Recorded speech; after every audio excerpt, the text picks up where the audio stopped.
ఆత్మతో సత్యముతో ఆరాధించుటకు మీరు ఇచ్చిన కృపకే వందనాలు స్తోత్రాలు చెల్లిస్తున్నాం. అయోగ్యుని అల్పుణ్ణి దుమ్ము ధూళితో సమానమైన నన్ను కూడా జ్ఞాపకం చేసుకుని మీ మందిరావరంలో మీ సన్నిధిలో ప్రవేశం నాకు కూడా సమృద్ధిగా దయచేసినందుకే మీకు వందనాలు స్తోత్రాలు. నేను కూడా నా పాపముల చేత అపరాధముల చేత ప్రభువా చచ్చిన వాడనే ఉంటుండగా యేసుక్రీస్తు శరీరమును తెర రెండుగా చీల్చబడ్డ ద్వారా ప్రభువా అతి పరిశుద్ధ స్థలంలోనికి నాకు కూడా ప్రవేశము మీరు సమృద్ధిగా దయచేసినందుకే వందనాలు స్తోత్రాలు. మందిరపు బయట ఉండవలసిన నన్ను ప్రభువా మీ సన్నిధిలోకి నడిపించినందుకే, నిత్య జీవంలోకి నన్ను నడిపించినందుకే వందనాలు స్తోత్రాలు చెల్లిస్తున్నాం. ప్రభువా నీవే నిజమైన దేవుడవు, సత్యమైన దేవుడు అని మిమ్మల్ని ఆరాధిస్తున్నాను, మహింపరుస్తున్నాను. నిర్జీవమైన నాలో కూడా మీరు జీవం కలగజేసినందుకే వందనాలు స్తోత్రాలు. ఒకవేళ నేను మరణించినట్లయితే మీరు అక్కడ ప్రభు ఆలస్యమైతే మీరు వచ్చినప్పుడు సమాధిలో నుంచి నాకు కూడా ప్రభు మీరు జీవం ఇచ్చి లేపుతారనే నిరీక్షణ మీరు నాకు ఇచ్చినందుకే వందనాలు స్తోత్రాలు చెల్లిస్తున్నాను. ప్రభు నేను కూడా ఒకప్పుడు రహస్యముగా మీ శిష్యుడిగా ఉన్నప్పుడు నాయన తెగించి ప్రభు మిమ్మల్ని ప్రకటించుటకు ప్రభా మీ యొక్క వాక్యములు వినిపింపజేయుటకు నాకు చూపిన కృపకు వందనాలు స్తోత్రాలు చెల్లిస్తున్నాను. ఇట్టి గొప్ప కార్యము నా జీవితంలో మీరు జరిగించేందుకే మీకు వందనాలు స్తోత్రాలు చెల్లిస్తూ, అలాగే ప్రభా ఈ బల్ల వర్తమానం ప్రధాన వర్తమానంలో కూడా మీరే సహాయం చేయండి. అనువాదము ప్రభా చేయుచున్న దాసుని జ్ఞాపకం చేసుకునండి. ఈ కృపా సింహాసనం నుంచి మీ విలువైన మాటలు మీరే అనుగ్రహించి దాని ద్వారా మా జీవితాల్లో ప్రభా మీ కార్యము లోతుగా జరిగించి వాటిని అనుసరించి ప్రభా మా జీవితాల్లో మేము కొనసాగినట్లుగా సహాయం చేయవలసిందిగా యేసుక్రీస్తు నామములో స్తుతించి ప్రార్థించి అడిగి వేడుకుంటున్నాం తండ్రి, ఆమేన్.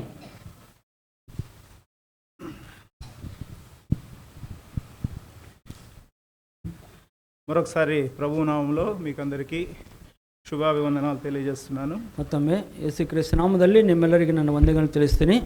నా పేరు సాలమన్ రాజు, మాది సొంత ఊరు అనంతపురం టౌన్. ನನ್ನ ಹೆಸರು ಸೊಲೊಮನ್ ರಾಜು, ನನ್ನ సొంత ಹಳ್ಳಿ అనంతపుర ఊరు, నమ్మూరు. అక్కడే పుట్టినాను, పెరిగినాను. మా తండ్రి టీచర్గా అక్కడ పనిచేసేవాడు. ಅಲ್ಲೇ ಹುಟ್ಟಿದ್ದೀನಿ, ಅಲ್ಲೇ ಬೆಳೆದೀನಿ. ನಮ್ಮ ತಂದೆ ಅಲ್ಲಿ ಒಂದು ಟೀಚರ್ ಆಗಿ ಕೆಲಸ ಮಾಡಿದ್ರು. మా తండ్రి గారు అబ్రహాము, మా తల్లి గారు శారమ్మ, ఇద్దరూ లేరు, ప్రభు మహిమలోకి పిలువబడినారు. ನಮ್ಮ ತಂದೆಯ ಹೆಸರು ಅಬ್ರಹಾಮು, ನಮ್ಮ ತಾಯಿಯವರ ಹೆಸರು ಶಾರಾ. ಅವರಿಲ್ಲ, ಇಬ್ಬರಿಲ್ಲ, ಮಹಿಮೆ ಹೊಂದಿದ್ದಾರೆ. ప్రభు కృపచేత మేము 6 మంది పిల్లలు మరి ప్రభు యొక్క సేవలో ఈ విధంగా ఎంతో కొనసాగుటకు ఆయన చూపుతున్న కృపకే వందనాలు స్తోత్రాలు. ಕರ್ತನ ಕೃಪೆಯಲ್ಲಿ ನಾವು 6 ಜನ ಮಕ್ಕಳು ಎಲ್ಲರೂ ಸಹ ಸೇವೆಯಲ್ಲಿ ಇರೋದಕ್ಕೋಸ್ಕರ ದೇವರು ನಮಗೆ ಸಹಾಯ ಮಾಡುವಂತರಾಗಿದ್ದಾರೆ. నాకు ఒకే కూతురు, మరి అల్లుడు కూతురు కలిసి అక్కడే బెత్లెహేమ్ హౌస్ ఆఫ్ వర్షిప్ ఆ కాంపౌండ్లోనే ఇల్లు కట్టుకొని ఉంటున్నాము. ఒక మనవడు మనవరాలు. మా కుటుంబం కొరకు మీరందరూ ప్రార్థించవలసిందిగా కోరుచున్నాను. ನಮಗೆ ಒಬ್ಬಲೇ ಮಗಳು, ನಮ್ಮ ಮಗಳು ಅಲಿಯ ಆ ಬೆತ್ಲೆಹೇಮ್ ಹೌಸ್ ಆಫ್ ವರ್ಷಿಪ್ ಅದೇ ಕಾಂಪೌಂಡಲ್ಲಿ ಅವ್ರ ಮನೆ ಕಟ್ಕೊಂಡು ಅಲ್ಲೇ ಸೇವೆ ಮಾಡುತ್ತಾರೆ. ಅವರ ಮಗಳು ಒಬ್ಬ ಮಗ ಇದ್ದಾರೆ. దేవుడు ఎంతో గొప్పవాడు, ఆయన అనంతుడు. ದೇವರು ಎಷ್ಟೋ ದೊಡ್ಡ ದೇವರು, ಆತನ ಅನಂತನ ದೇವರು. దేవుడు ఎవరు అని తెలుసుకోవాలని మానవుడు అనేక సంవత్సరాలుగా ఎన్నో పరిశోధనలు చేస్తున్నాడు. ದೇವರು ಯಾರೆಂಬ ತಿಳಿಯೋದಕ್ಕೋಸ್ಕರ ಮನುಷ್ಯನು ಅನೇಕ ವರ್ಷಗಳಿಂದ ಅನೇಕ పరిశోధనలు ಮಾಡ್ತಾ ಇದ್ದಾರೆ. అనేకమైన దేశాల్లో, మన దేశంలో కూడా ఆయన గురించి మరి దేవుడు ఎవరో తెలుసుకోవాలనే పరిశోధనలు అనేక మంది గొప్పవారు చేసినారు. ಅನೇಕ ದೇಶಗಳಲ್ಲಿ, ನಮ್ಮ ದೇಶದಲ್ಲಿ ಸಹ ದೇವರು ಯಾರ ಬಗ್ಗೆ ತಿಳಿಯೋದಕ್ಕೋಸ್ಕರ ಅನೇಕ ಪರಿಶೋಧನೆ ಬರ್ತಾ ಇದ್ದಾರೆ. ఎన్నో పరిశోధనలు చేసి వారు కనుగొన్న దానిని బట్టి ఇదే దేవుడు అనుకొని దాన్ని వారు పూజిస్తూ వస్తున్నారు. ఎಷ್ಟో పరిశోధన ಮಾಡಿದ ಮೇಲೆ ಅವರು ಕಂಡುಕೊಂಡು ఇదే ದೇವರ మీద ಅದನ್ನು పూజೆ ಮಾಡ್ತಾ ಬರ್ತಾ ಇದ್ದಾರೆ. నిజమైన దేవుడు అనేవారు చాలా మంది తెలుసుకోలేకుంటున్నారు. ಆ ನಿಜವಾದ ದೇವರನ್ನು ಅನೇಕ ಜನ ತಿಳಿದೇ ಹೋಗ್ತಾ ಇದ್ದಾರೆ. దేవుని గురించి ఒక ఉదాహరణ చెప్పాలంటే ఈ కాలంలో కూడా జేమ్స్ వెబ్ అని ఒక వెబ్ ఉంటుంది, అది టెలిస్కోప్ ఉంటుంది. ఆ దేవుడిని ತಿಳಿಯೋದಕ್ಕೋಸ್ಕರ ಈ ಕಾಲದಲ್ಲಿ ಸಹ ಜೇಮ್ಸ್ ವೆಬ್ ಅನ್ನೋ ಟೆಲಿಸ್ಕೋಪ್ ಇದೆ. మీరు నెట్లో సెర్చ్ చేస్తే జేమ్స్ వెబ్ అని కొడితే అది పంపించిన ఫొటోస్ వస్తాయి. ನೀವು ಒಂದು ವೇಳೆ ನೆಟ್ನಲ್ಲಿ ಸರ್ಚ್ ಮಾಡಿದ್ರೆ ಜೇಮ್ಸ್ ವೆಬ್ ಅನ್ನೋ ಒಂದು ನೆಟ್ಟಲ್ಲಿ ನೀವು ಸರ್ಚ್ ಮಾಡಿದ್ರೆ ಆ ಕೆಲವು ಫೋಟೋಗಳು ಬರ್ತವೆ.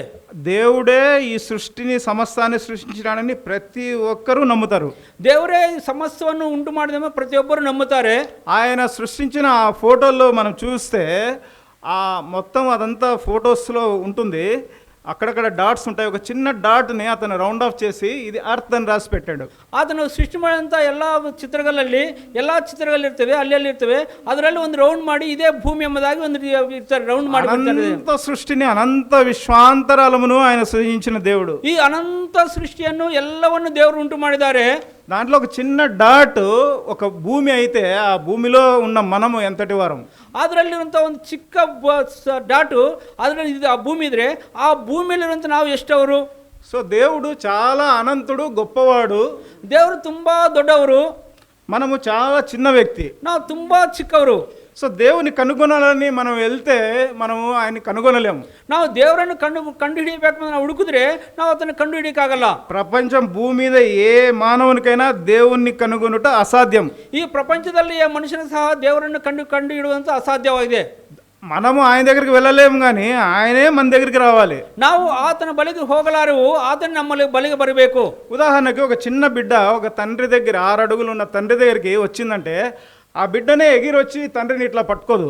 ಒಂದು ವೇಳೆ ಒಂದು ಚಿಕ್ಕ ಹುಡುಗಿ 6 ಅಡಿ ಅಂತ ಒಬ್ಬ ತಂದೆಯನ್ನು ಹಿಡ್ಕೋಬೇಕಾದ್ರೆ ಜಗದಿ ಹಾಕಕ್ಕಾಗಲ್ಲ, ಹಿಡ್ಕೊಳ್ಳೋಕ್ಕಾಗಲ್ಲ. తండ్రే తాను కిందికి వంగి ఆ బిడ్డని ఇట్లా తీసుకొని ఎత్తుకుంటాడు. ఆ ತಂದೆ ಕೆಳಗೆ బగ్గి ఆ మగల్ని మేలకి ఎత్తాನೆ. ఆ విధంగా దేవుడు మన దగ్గరికి ఆయన వచ్చినాడు, మనల్ని ఎత్తుకున్నాడు. అదే ರೀತಿಯಾಗಿ ದೇವರು ನಮ್ಮ ಬಳಿಗೆ ಬಂದನು, ನಮ್ಮನ್ನು ಹತ್ತುಕೊಂಡನು. చంటి బిడ్డ వలే నేను నా చంకను నేను ఎత్తుకొని ఉన్నాను అంటాడు. ఆ చిಕ್ಕ మగు వల్ల ನನ್ನ ಕೊಂಕಲನ್ನು ಹೊತ್ತುಕೊಂಡಿದ್ದು ನಮ್ಮ ಹೇಳ್ತಾ ಇದ್ದಾರೆ. కాబట్టి అనంతుడైన దేవుడు పరిమితి కలిగిన ఒక సూక్ష్మమైన మానవుని దగ్గరికి ఆయన తన కుమారుని పంపించినాడు. ఆ నిత్యనాథ దేవుడు ನಮ್ಮ ಒಂದು ಸೂಕ್ಷ್ಮವಂತ ಮನುಷ್ಯನ ಬಳಿಗೆ ತನ್ನ ಮಗನನ್ನು ಈ ಲೋಕಕ್ಕೆ ಕಳಿಸಿಕೊಟ್ಟನು. కాబట్టి ఆ జేమ్స్ వెబ్లో ఉన్న ఆ ఫోటోలు, ఆ సృష్టి, దేవుడు కలుగజేసిన సృష్టి మనం చూస్తే దేవుడు అనేది మనకి ఒక అవగాహన వస్తుంది. ಅದರಿಂದ ಜೇಮ್ಸ್ ವೆಬ್ ಅಂತ ಸೃಷ್ಟಿಯನ್ನು ದೇವರನ್ನು ಪಡೆದ ಎಲ್ಲವನ್ನು ನಾವು ನೋಡಿದ್ರೆ ದೇವರನ್ನ ಬಗ್ಗೆ ನಮಗೊಂದು ಅವಗಾಹನ ಬರುತ್ತದೆ. ఈ మధ్యాహ్న కాల సమయంలో వాక్యం కొరకై, ಈ ಮಧ್ಯಾಹ್ನ ಕಾಲ ಸಮಯ ನಮ್ಮ ವಾಕ್ಯ ಭಾಗಕ್ಕೋಸ್ಕರ బైబిల్లోని కొంతమంది గొప్ప వ్యక్తులు, సత్యవేదన ಕೆಲವು ದೊಡ್ಡ ವ್ಯಕ್ತಿಗಳು వారు తమ సంతానాన్ని, తమ కుమారులను దేవునికి సమర్పించి ಅವರ ಸಂತಾನವನ್ನು ತಮ್ಮ ಮಕ್ಕಳನ್ನು ದೇವರಿಗೆ ಸಮರ್ಪಿಸಿಕೊಂಡು వారిని ఆ సంతానము ఆశీర్వదింపబడినట్లుగా ಅವರ ಸಂತಾನವು ఏ ರೀತಿಯಾಗಿ ಆಶೀರ್ವಾದ ಹೊಂದಿదో అంతకు 2 అంతలు ఆశీర్వాదాలు వాళ్ళు పొందుకున్నారు. ಅದರಿಂದ ಎರಡರಷ್ಟು ಆಶೀರ್ವಾದ ಅವರು ತಮ್ಮ ಹೊಂದಿಕೊಂಡಿದ್ರು. అలాంటి ఆశీర్వాదాలు పొందుకున్న వ్యక్తుల్ని కొంతమందిని మనం బైబిల్లో ఈరోజు మధ్యాహ్న కాల సమయంలో చూద్దాం. ఈ మధ్యాహ్న కాల సమయದಲ್ಲಿ ಅಂತ ఆశీర్వాద ಹೊಂದಿಕೊಂಡ ಕೆಲವು ವ್ಯಕ್ತಿಗಳನ್ನು ನಾವು ನೋಡೋಣ. సమూయేలు గ్రంథం, మొదటి సమూయేలు గ్రంథము 1వ అధ్యాయం. 1ನೇ సమూయేలు గ్రంథం 1ನೇ అధ్యాయ. ఇక్కడ ఒక మనకు చాలా పరిచితమైన వాక్యాలే ఇవన్నీ. ಇದೆಲ್ಲ ತುಂಬಾ ಸುಪರಿಚಿತ ವಾಕ್ಯಗಳು ನಮಗೆ. ఇక్కడ ఎల్కానా అనే ఒక వ్యక్తి ఉంటున్నాడు. ಇಲ್ಲಿ ಎಲ್ಕಾನೆ ಒಬ್ಬ ಮನುಷ್ಯನಿದ್ದಾನೆ. ఆయనకి 2 భార్యలు ఉంటున్నారు, ఒకరు హన్నా, ఇంకొకరు పెనిన్నా. అతనికి 2 ಹೆಂಡತಿರು, మగలు అన్నలు పెనిన్నలు. పెనిన్నాకు సంతానం కలిగింది కానీ హన్నాకు సంతానం కలగలేదు. పెనిన్నకు సంతాన ಇದೆ, హన్నకు మక్కలిಲ್ಲ. అయితే అన్నాకు ఎంతో బాధ, హృదయంలో దుఃఖం కలిగి ఉంటున్నది. హన్నలకి ఎಷ್ಟో బాధ, వేదನೆ హృదయದಲ್ಲಿ ಇತ್ತು. అంతకన్నా ముఖ్యంగా ఈ పెనిన్నా అనేది ఆమెను విసిగిస్తూ వచ్చింది. ಹೆಚ್ಚಾಗಿ ಪೆನ್ನಿಲಾಕೆ ಕಾಡುತ್ತಾ ಬರ್ತಿದ್ರು. ఆమెకు ఎంతో కోపము, దుఃఖముతో ఉంటున్నది. ಆಕೆ ಎಷ್ಟೋ ಕೋಪದಿಂದ ದುಃಖದಿಂದ ಇದ್ದಳು. వీరు ప్రతి సంవత్సరము షిలోహుకి వెళ్ళి తమ బలులు అర్పించి దేవునికి మొక్కుకొని వచ్చేవాళ్ళు. ఇವರು ప్రతి ವರ್ಷ ಶಿಲೋಹಕ್ಕೆ వెళ్ళి వాళ్ళు దేవుని ఆరాధన ಮಾಡಿ పునః తిరిగి ಬರ್ತಾ ఇದ್ರು. అన్న ఆ సంవత్సరము ఆ షిలోహు దేవుని మందిరానికి వెళ్ళినప్పుడు ఈ విధంగా తాను మొక్కుకుంది. ಹನ್ನಲ ವರ್ಷದಲ್ಲಿ ಶಿಲೋಹಕ್ಕೆ ದೇವರ ಬಳಿಗೆ ಬರುವಾಗ ಈ ರೀತಿಯಾಗಿ ಆತನು ಅರಿಕೆ ಮಾಡಿಲ್ಲ. ಆಕೆ, నీవు నాకు కుమారుణ్ణి అనుగ్రహిస్తే ఆ కుమారుణ్ణి నీకే మొక్కుబడి చేసి నీకే ప్రతిష్ఠిస్తాను అని మొక్కుకుంది. ನೀವು ನನಗೆ ಮಗನನ್ನು ಕೊಟ್ಟರೆ ಆ ಮಗನ ನಿನಗೆ ಸಮರ್ಪಿಸಿಕೊಳ್ತೀನಿ ನಮಗೆ ಆಕೆ ಅರಿಕೆ ಮಾಡಿಕೊಂಡ್ರು. ఈ సందర్భము ఏదైనా మనం వాక్యం చదివేటప్పుడు అక్కడ ఏంటి సిచ్యువేషన్ అనేది మనం చూడాలి. ಈ ಏದೇನ ವಾಕ್ಯ ಓದುವಾಗ ಅಲ್ಲಿ ಸಂದರ್ಭ ಏನೆಂಬುದಾಗಿ ನಾವು ನೋಡಬೇಕು. అక్కడ ఏలి అని ఒక యాజకుడు ఉంటున్నాడు. ಅಲ್ಲಿ ಏಲೆಂಬ ಯಾಜಕನಿದ್ದನು. చాలా వయస్సు వృద్ధుడైపోయినాడు. ತುಂಬಾ ವಯಸ್ಸಾದ ಮುತ್ಕನಾಗಿದ್ದನು. ఆయన కుమారులు ఉంటున్నారు. ಆತನ ಮಕ್ಕಳಿದ್ದರು. వారు యాజకత్వం చేస్తున్నారు. ಅವರು ಯಾಜಕ ಸೇವೆ ಮಾಡ್ತಾ ಇದ್ರು. అయితే వాళ్ళు దుర్మార్గులై చెప్పలేనటువంటి పాపాలు వాళ్ళు చేస్తూ వస్తున్నారు. ಅವರು ದುಷ್ಟರಾಗಿದ್ದು ಹೇಳಕ್ಕಂತ ಪಾಪಗಳನ್ನು ಮಾಡ್ತಾ ಬಂದಿದ್ರು. కాబట్టి ఆ సమయంలో దేవునికి అక్కడ ఒక యాజకుడు, సరైన నమ్మకమైన యాజకుడు అవసరమై ఉంటుంది. ಅದರಿಂದ ಅಲ್ಲಿ ಆ ಸಮಯದಲ್ಲಿ ಆ ಸಂದರ್ಭದಲ್ಲಿ ಆ ಸ್ಥಳದಲ್ಲಿ ಒಬ್ಬ ನಂಬಿಕಸ್ಥನಾದ ಯಾಜಕ ಸೇವೆ ಮಾಡುವಂತ ಸೇವಕನು ಬೇಕಾಗಿದ್ದನು. ఇక్కడేమో హన్న ప్రార్థన చేసి నాకు మీ కుమారుని అనుగ్రహిస్తే నీకు మొక్కుబడి చేసి నీకే ప్రతిష్ఠిస్తాను అంటుంది. ಇಲ್ಲಿ ನೋಡಿದ್ರೆ ಆ ಹಣ್ಣಲ್ಲಿ ಪ್ರಾರ್ಥನೆ ಮಾಡ್ತಾ ನನಗೊಬ್ಬ ಮಗನ ಕೊಟ್ರೆ ಆ ಮಗನ ನಿನ್ನ ಸೇವೆಗೆ ಕೊಡ್ತೀನಿ ಎಂಬುದಾಗಿ ಆ ಕಾರ್ಯ ಮಾಡ್ಕೊಳ್ತಾ ಇದ್ರು. కాబట్టి ఈ పరిస్థితుల్లో దేవుడు ఆమె పట్ల తన కృపను చూపించినాడు. ಅದರಿಂದ ಇಂಥ ಪರಿಸ್ಥಿತಿಯಲ್ಲಿ ದೇವರು ತನ್ನ ಕೃಪೆಯನ್ನು ಆಕೆ ಮೇಲೆ ತೋರಿಸಿದನು. కాబట్టి ఆమెకి ఒక కుమారుని అనుగ్రహించాడు. ಅದರಿಂದ ಒಬ್ಬ ಮಗನನ್ನು ಆಕೆ ಕೊಟ್ಟನು. దేవుని యొక్క ప్రణాళిక, దేవుని యొక్క ఉద్దేశం ఏంటంటే ఈమె గర్భములో పుట్టిన సంతానము నాకు యాజకత్వం జరిగించాలని దేవుడు నిర్ణయించుకున్నాడు. ದೇವರಿಂದ ಉದ್ದೇಶ ಏನಪ್ಪ ಅಂದ್ರೆ ಈಕೆ ಗರ್ಭದಲ್ಲಿ ಹುಟ್ಟಿದಂತ ಮಗನು ನನಗೂ ಯಾಜಕ ಸೇವೆ ಮಾಡಬೇಕಂತ ದೇವರು ನಿಷ್ಕರ್ಷ ಮಾಡಿದನು. కాబట్టి ఆమెకు కుమారుడు అనుగ్రహించినాడు. ఆ కుమారుడు కొంచెం పాలు విడిచే ప్రాయం వచ్చే వరకు తల్లి దగ్గర పెరిగినాడు. ಅದರಿಂದ ಮಗನು ಹುಟ್ಟಿದನು. ಆ ಮಗನು ಬೆಳೆಯುವಾಗ ಆಕೆ ಆ ಮಗನು ಹಾಲು ಬಿಡುವ ಸಮಯದಲ್ಲಿ ಪ್ರಾಯದಲ್ಲಿ ತಾಯಿ ಬಳಿಗಿದ್ದನು. అయితే హన్న తాను మొక్కుబడి ప్రకారము నమ్మకంగా ఆ తర్వాత 7లో తాను ఆ షిలోహు ప్రార్థనా మందిరానికి వచ్చినప్పుడు ఆ పిల్లోని తీసుకొని వచ్చింది. ಅದರಿಂದ ಆಕೆ ಹಣ್ಣಲು ಅರಿಕೆ ಮಾಡಿಕೊಂಡಾಗೆ 1 ವರ್ಷದ ಆದ್ಮೇಲೆ ಆ ಶಿಲೋಗ ಆಲಯಕ್ಕೆ ಬಂದಿದ್ರು. దేవుని చిత్త ప్రకారం అతనికి సమూయేలుని నామకరణం చేసి మరి అతన్ని దేవునికి ప్రతిష్ఠించడానికి తీసుకొని వచ్చింది. ದೇವರ ಚಿತ್ತಾನುಸಾರವಾಗಿ ಸಮುವೇಲ್ ಎಂಬ ಹೆಸರು ಇಟ್ಟು ದೇವರ ಆಲಯಕ್ಕೆ ದೇವರಿಗೋಸ್ಕರ ಪ್ರತಿಷ್ಠೆ ಮಾಡೋಕ್ಕೋಸ್ಕರ ಬಂದಿದ್ರು. కాబట్టి అన్న తాను మొక్కుబడి చేసుకుంది, మీకు చెల్లిస్తానని ఆ మాట ప్రకారం అక్కడ వచ్చి ఆయన కుమారుణ్ణి తాను సమర్పిస్తున్నది. ಹಣ್ಣಲು ಹರಿಕೆ ಮಾಡಿಕೊಂಡ ರೀತಿಯಾಗಿ ನಿನಗೆ ಕೊಡ್ತೀನಿ ಎಂಬುದಾಗಿ ಹೇಳಿದ ರೀತಿಯಾಗಿ ಆತನ್ನು ದೇವರಿಗೋಸ್ಕರ ಪ್ರತಿಷ್ಠೆ ಮಾಡೋಕ್ಕೋಸ್ಕರ ತಂದಿದ್ರು. ఆ మందిరంలో ఆ కుమారుణ్ణి వదిలిపెట్టిపోవాలి, ఇంకా అతన్ని మందిరానికి దేవునికి యాజకునిగా అతను పెరుగుతాడు. ಆ ಆಲಯದಲ್ಲೇ ಆ ಮಗನನ್ನು ಬಿಟ್ಟು ಹೋಗಬೇಕು. ಆ ಆಲಯದಲ್ಲೇ ದೇವರಿಗೆ ಯಾಜಕನಾಗಿ ಆತನು ಬೆಳೆಯಬೇಕು. ఈ విధంగా సమర్పించిన ఈ సమూయేలు 7 అంతల ఆశీర్వాదాన్ని తను పొందుకున్నాడు. ಈ ರೀತಿಯಾಗಿ ಆ ಸಮರ್ಪಣೆ ಸಮಯನ್ನು 7ರಷ್ಟು ಆಶೀರ್ವಾದ ಹೊಂದಿಕೊಂಡರು. ఆ 7 ఆశీర్వాదాలు ఏమనేది మనం కొన్ని చూస్తాం. ఆ 7 ఆశీర్వాదము ಕೆಲವನ್ನು ನಾವು ನೋಡೋಣ. మొదటి సమూయేలు 1వ అధ్యాయము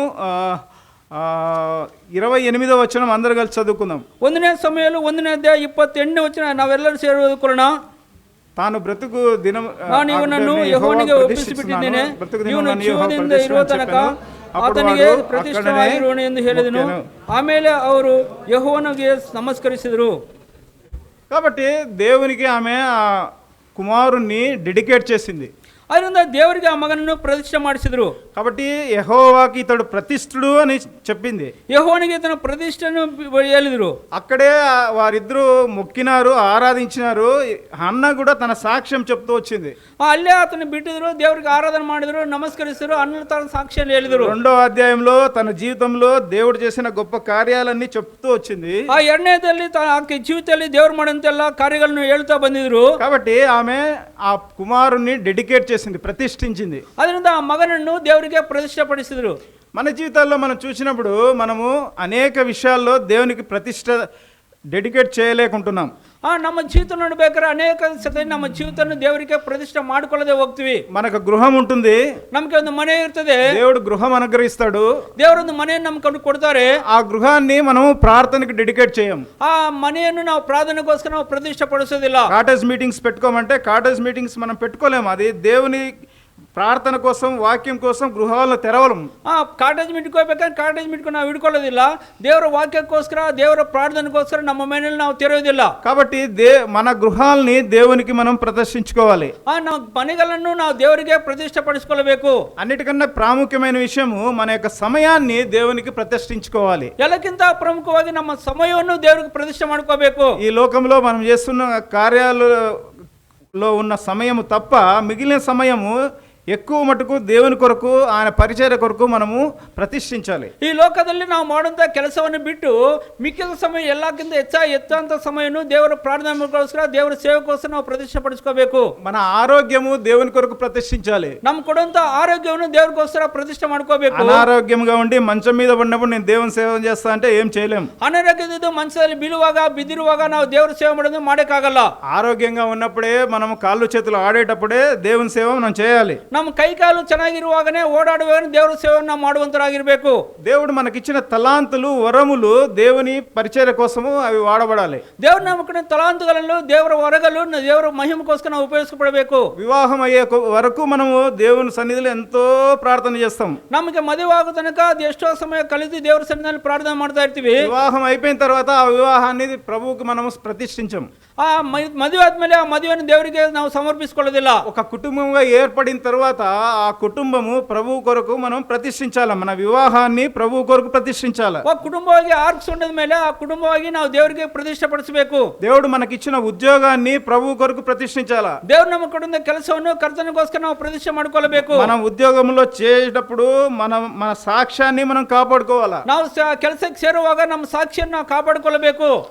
ఇతను చూస్తేనే యేసు ప్రభువుని చూసినట్లుంది, ఇతను దేవుని బిడ్డ నిజంగా చాలా మంచివాడు నీతిమంతుడని ప్రజలు సాక్ష్యం చెప్పాలి. ఇతను ನೋಡ್ಬೇಕಾದ್ರೆ ಯೇಸು ನೋಡಿದಂಗೆ ತುಂಬಾ ಒಳ್ಳೆಯವನು ಎಂಬುದಾಗಿ ಜನಗಳು ಹೇಳಬೇಕು. ఆ విధంగా మనం చేయుచున్న పని ఆ స్థలంలో కూడా మనము మన సాక్ష్యాన్ని కాపాడుకోవాలి. ಆ ರೀತಿಯಾಗಿ ನಾವು ಮಾಡುವಂತ ಸಮಯದಲ್ಲಿ ನಾವು ಮಾಡುವಂತ ಕೆಲಸದಲ್ಲಿ ಆ ಸಮಯದಲ್ಲಿ ನಮ್ಮ ಸಾಕ್ಷಿಯನ್ನು ಕಾಪಾಡಿಕೊಳ್ಳಬೇಕು. కాబట్టి అన్న మరి సమూయేలుని ప్రతిష్ఠించింది, ఆయన ప్రతిష్ఠితుడుగా డెడికేటెడ్గా ఎంచమన్నాడు. ఇది మొదటి ఆశీర్వాదం. ఆ అన్నలు సమయాలను దేవుడికి ప్రతిష్ఠిస్తారు.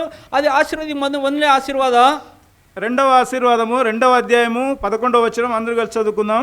ಎರಡನೇ ಆಶೀರ್ವಾದ 2ನೇ ಅಧ್ಯಾಯ 11ನೇ ವಚನ ಎಲ್ಲರೂ ಚದುಕೊಳ್ಳೋಣ. తర్వాత ఎల్కామును రామాలోని తన మನೆಗೆ ಹೋದನು. బాలుడు ಹುಡುಗನು యాజకుడైన ఏలీ ఎదుట యెహోవాకు పరిచర్య చేయుచుండెను. సేవిస్తును.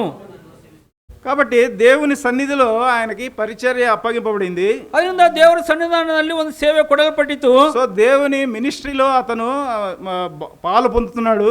ఆ ದೇವರ ಸೇವೆಯಲ್ಲಿ ಪಾಲು ಹೊಂದ್ತಾ ಇದ್ದಾನೆ. ఎందుకంటే దేవునికి యాజకుడు అవసరమై ఉంది కాబట్టి ఇతనికి ఇప్పటి నుంచే ట్రైనింగ్ ఇస్తున్నారు. యాజకోస్కర దేవుడికి ఒక యాజకుని ಬೇಕಾಗಿದ್ದನು. ಅದರಿಂದ ಈಗಲೇ ತರಬೇತಿ ಹೊಂದ್ತಾ ಇದ್ದಾನೆ. కాబట్టి నమ్మకమైన పరిచర్య తాను జరిగిస్తూ వస్తున్నాడు. ಅದಕ್ಕೆ ನಂಬಿಕಸ್ಥನಾದ ಸೇವೆಯನ್ನು అతను ಮಾಡ್ತಾ ಬಂದಿದ್ದನು.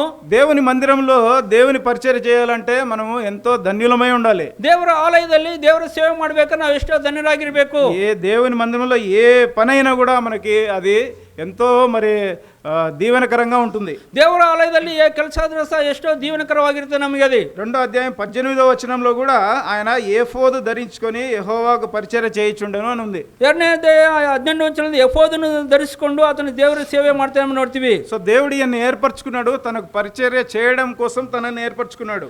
దేవుడు ఇతను ఆరిಸಿಕೊಂಡಿದ್ದು ದೇವರ ಸೇವೆ ಮಾಡೋಕ್ಕೋಸ್ಕರ ಇತನು ಆರಿಸಿಕೊಂಡಿದ್ದನು. ఇది 2వ ఆశీర్వాదంగా ఉంటున్నది. ఇది 2ನೇ ಆಶೀರ್ವಾದ ಇರುವಂತಾಗಿದೆ. 3వ ఆశీర్వాదం 2వ అధ్యాయం 21వ వచనం. 3ನೇ ಆಶೀರ್ವಾದ 2ನೇ ಅಧ್ಯಾಯ 21ನೇ ವಚನದಲ್ಲಿ అందరూ కలిసి చదువుకుందాం. ಎಲ್ಲರೂ ಸೇವೆ ಓದಿಕೊಳ್ಳೋಣ. యెహోవా హన్నాను దర్శింపగా ఆమె గర్భవతి అయ్యి ಹನ್ನನಿಗೆ 3 ಮಂದಿ ಗಂಡು ಮಕ್ಕಳಿದ್ದನು. ಇನ್ನಿಬ್ಬರು ಹೆಣ್ಣು ಮಕ್ಕಳು ಆದರು. ಬಾಲಕನಾಗಿದ್ದ ಸಮುವೇಲನು ಯೆಹೋವನ ಸನ್ನಿಧಿಯಲ್ಲೇ ದೊಡ್ಡವನು ಆದನು.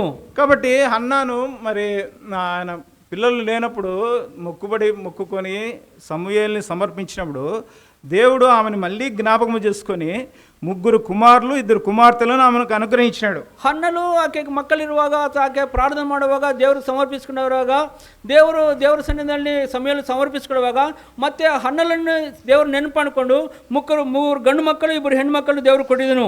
బాలుడకు సమూయేలు యెహోవా సన్నిధిలో ఎదుగుతూ వస్తున్నాడు. ಆ ಬಾಲಕನ ಸಮಯದಲ್ಲಿ ಯೆಹೋವನ ಸನ್ನಿಧಿಯಲ್ಲಿ ದೊಡ್ಡವನಾದನು.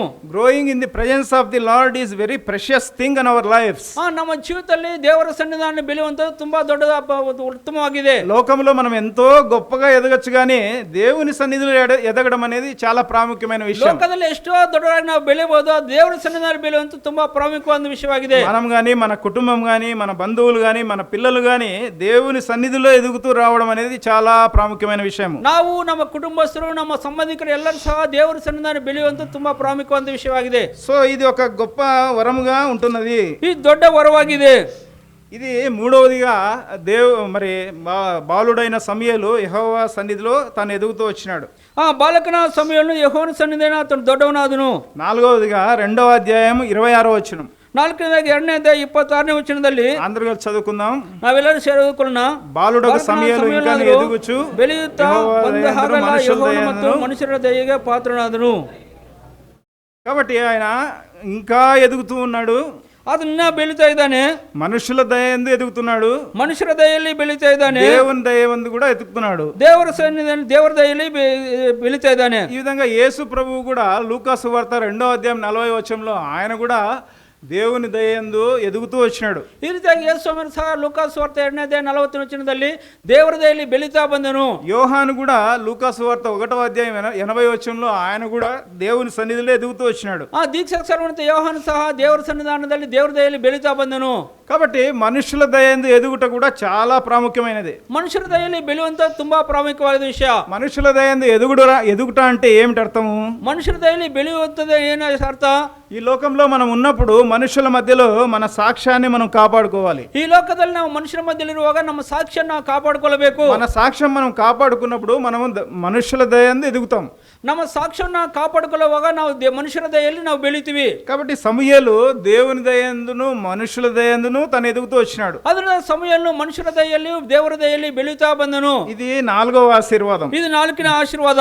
5వ ఆశీర్వాదం చూస్తాం. 5ನೇ ಆಶೀರ್ವಾದ ನೋಡೋಣ. 2వ అధ్యాయం 2ನೇ ಅಧ್ಯಾಯ 35వ వచనం అందరూ కలిసి చదువుకుందాం. 35ನೇ ವಚನ ಎಲ್ಲರೂ ಸೇರಿ ಓದಿಕೊಳ್ಳೋಣ.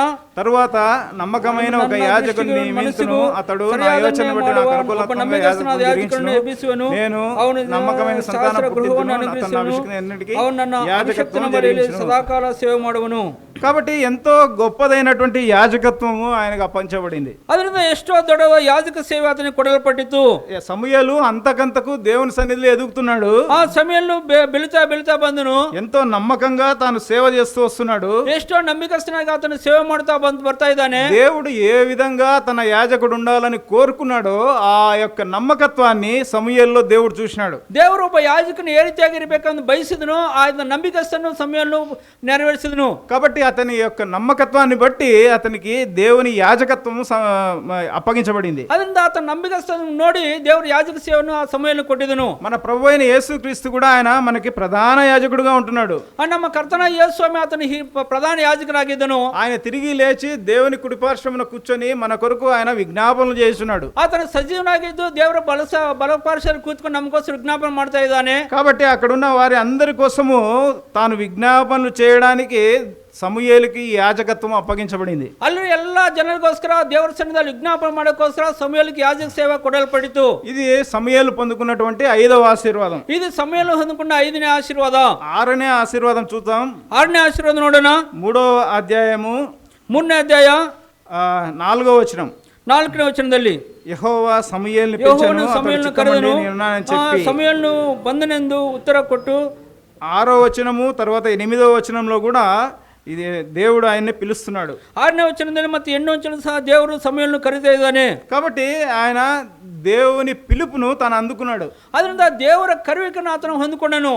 ఏలి అన్ని సంవత్సరాలు తన యాజకత్వం జరిగించినా కూడా తన కుమారులను తాను కంట్రోల్ చేయలేకపోయినాడు. వారు చాలా శాపగ్రస్తులైనారు. ಏಲಿ ಅಷ್ಟು ವರ್ಷ ಯಾಜಕ ಸೇವೆ ಮಾಡಿದ್ರು ಸಹ ತನ್ನ ಮಕ್ಕಳನ್ನು ಹತೋಟಿಗಳಲ್ಲಿ ಇಟ್ಕೊಂಡಿಲ್ಲ. ಆದ್ರೆ ತುಂಬಾ ಕ್ರೂರವಾಗಿದ್ರು ಅವರು. వారు ఏ విధంగా అంతమైతారో ఆ యొక్క విషయాన్ని సమూయేలుకి దేవుడు బయలుపరిచినాడు. ಅವರಂತ ఏ ರೀತಿಯಾಗಿ ಇರ್ತಾರೆ ಅಂತ ವಿಷಯವನ್ನು ಸಮೂయేలుకు దేవుడు బయలుపరిಸಿದನು. సమూయేలుని దాని డైరెక్ట్ గా ఫేస్ టు ఫేస్ ఆయన్ని దేవుడు పిలిచినాడు. ఆ సమూయేలును డైరెక్ట్ ఆಗಿ ದೇವರು ಕರೆದಿದನು. కాబట్టి దేవుని యొక్క పిలుపును ఆయన అందుకున్నాడు. ఆ విధంగానే మన జీవితాల్లో కూడా దేవుడు మనల్ని పిలిచినాడు. ಅದರಿಂದ ದೇವರೊಂದು ಕರೆಯುವಿಕೆಯನ್ನು ಆತನು ಹೊಂದಿಕೊಂಡ ಆ ರೀತಿಯಾಗಿ ದೇವರು ನಮ್ಮ ಜೀವಿತ ನಮ್ಮನ್ನು ಕರೆದಿದನು. ఆయన మనల్ని పిలిచి ఆయన సహవాసానికి పిలిచిన దేవుడు నమ్మదగినవాడు. ದೇವರು ತನ್ನ ಮಗನ ಸಹವಾಸ ಕರೆದ ದೇವರು ಆತ ನಂಬಿಕಸ್ಥನಾಗಿದ್ದನು. 1 కొరింథీ 1:9 ఆ విషయం రాయబడి ఉంటుంది. 1ನೇ ಕೊರಿಂಥಿ 1ನೇ ಅಧ್ಯಾಯ 9ನೇ ವಚನದಿಂದ ಆ ವಿಷಯ ಬರೆಯಲ್ಪಟ್ಟಿದೆ. సో తన కోసం ఆయన మనల్ని ముందుగా నిర్ణయించుకున్నాడు. ಆತನಕ್ಕೋಸ್ಕರ ಮೊದಲೇ ನಮ್ಮನ್ನು ನಿಷ್ಕರ್ಷ ಮಾಡಿಕೊಂಡಿದ್ದನು. ఆయన మనల్ని పిలిచినాడు. ಆತ ನಮ್ಮನ್ನು ಕರೆದನು. నీతిమంతులుగా తీర్చినాడు. నీతివంతురాಗಿ నిర్ణయిಸಿದನು. ఆయన మనల్ని మహిమపరిచినాడు. ಆತ ನಮ್ಮನ್ನು ಮಹಿಮೆಪಡಿಸಿದನು. రోమీయులకు రాసిన పత్రిక 8:30లో ఈ విషయం రాయబడి ఉంటుంది. రోమ పత్రిక 8ನೇ అధ్యాయ 30ನೇ వచనದಲ್ಲಿ ఈ విషయ బರೆಯಲ್ಪಟ್ಟಿದೆ. కాబట్టి దేవుడు ఆయన్ని డైరెక్ట్ గా సమూయేలుని పిలిచినాడు. 3 మార్లు పిలిచినాడు. ಅದರಿಂದ ದೇವರು ಡೈರೆಕ್ಟ್ ಸಮೂయేలును 3 వర్తి ಕರೆದನು. కాబట్టి దేవుని యొక్క పిలుపు అందుకోవడము మరి సమూయేలుకి 6వ ఆశీర్వాదం. ದೇವರೊಂದು ಕರೆಯುವಿಕೆಯನ್ನು ಹೊಂದಿಕೊಳ್ಳುವುದು ಸಮೂయేలుకి 6ನೇ ಆಶೀರ್ವಾದವಾಗಿದೆ. ఇక 7వ ఆశీర్వాదం చూస్తాం. 7ನೇ ಆಶೀರ್ವಾದ ನೋಡೋಣ. 3వ అధ్యాయం 3ನೇ ಅಧ್ಯಾಯ 19వ వచనం అందరూ కలిసి చదువుకుందాం. 19ನೇ వచನ ಎಲ್ಲರೂ ಸೇರಿ ಓದಿಕೊಳ್ಳೋಣ. సమూయేలు పెద్దవాడు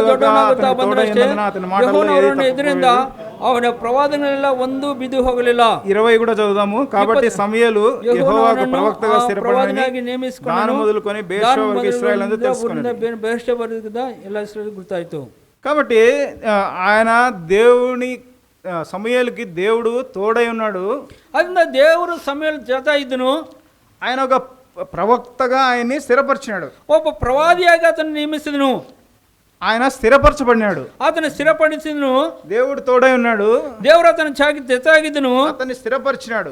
అతను స్థిరపಡಿಸಿದನು. ఆ విధంగా యోసేపుకు కూడా దేవుడు తోడై ఉన్నాడు. అదే రీతిಯಾಗಿ ದೇವರು ಯೋಸೇಫನ ಸಂಗಡ ಇದ್ದನು. ఆ యొక్క సామ్రాజ్యం మీద ఆయన్ని ప్రధానమంత్రిగా నియమించినాడు. ಎಲ್ಲ ದೊಡ್ಡ ಸಾಮ್ರಾಜ್ಯ ಮೇಲೆ ಅతను ಪ್ರಧಾನಿಯಾಗಿ ನೇಮಿಸಿದನು. దేవుడు ఏదైతే తాను నిర్ణయించుకుంటాడో దాన్ని మనకు తోడుగా ఉండి మనల్ని స్థిరపరుస్తాడు.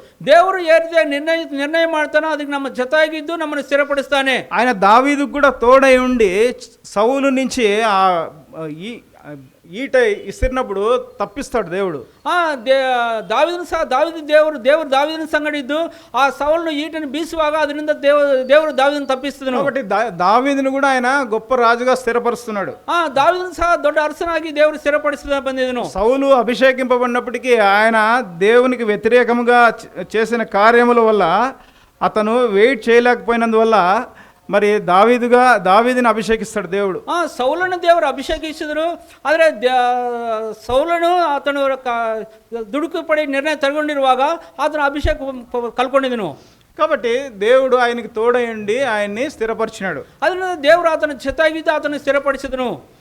కాబట్టి ఇది హన్న తన కుమారుని సమర్పించి తన కుమారుడు 7 అంతల ఆశీర్వాదం పొందినాడు.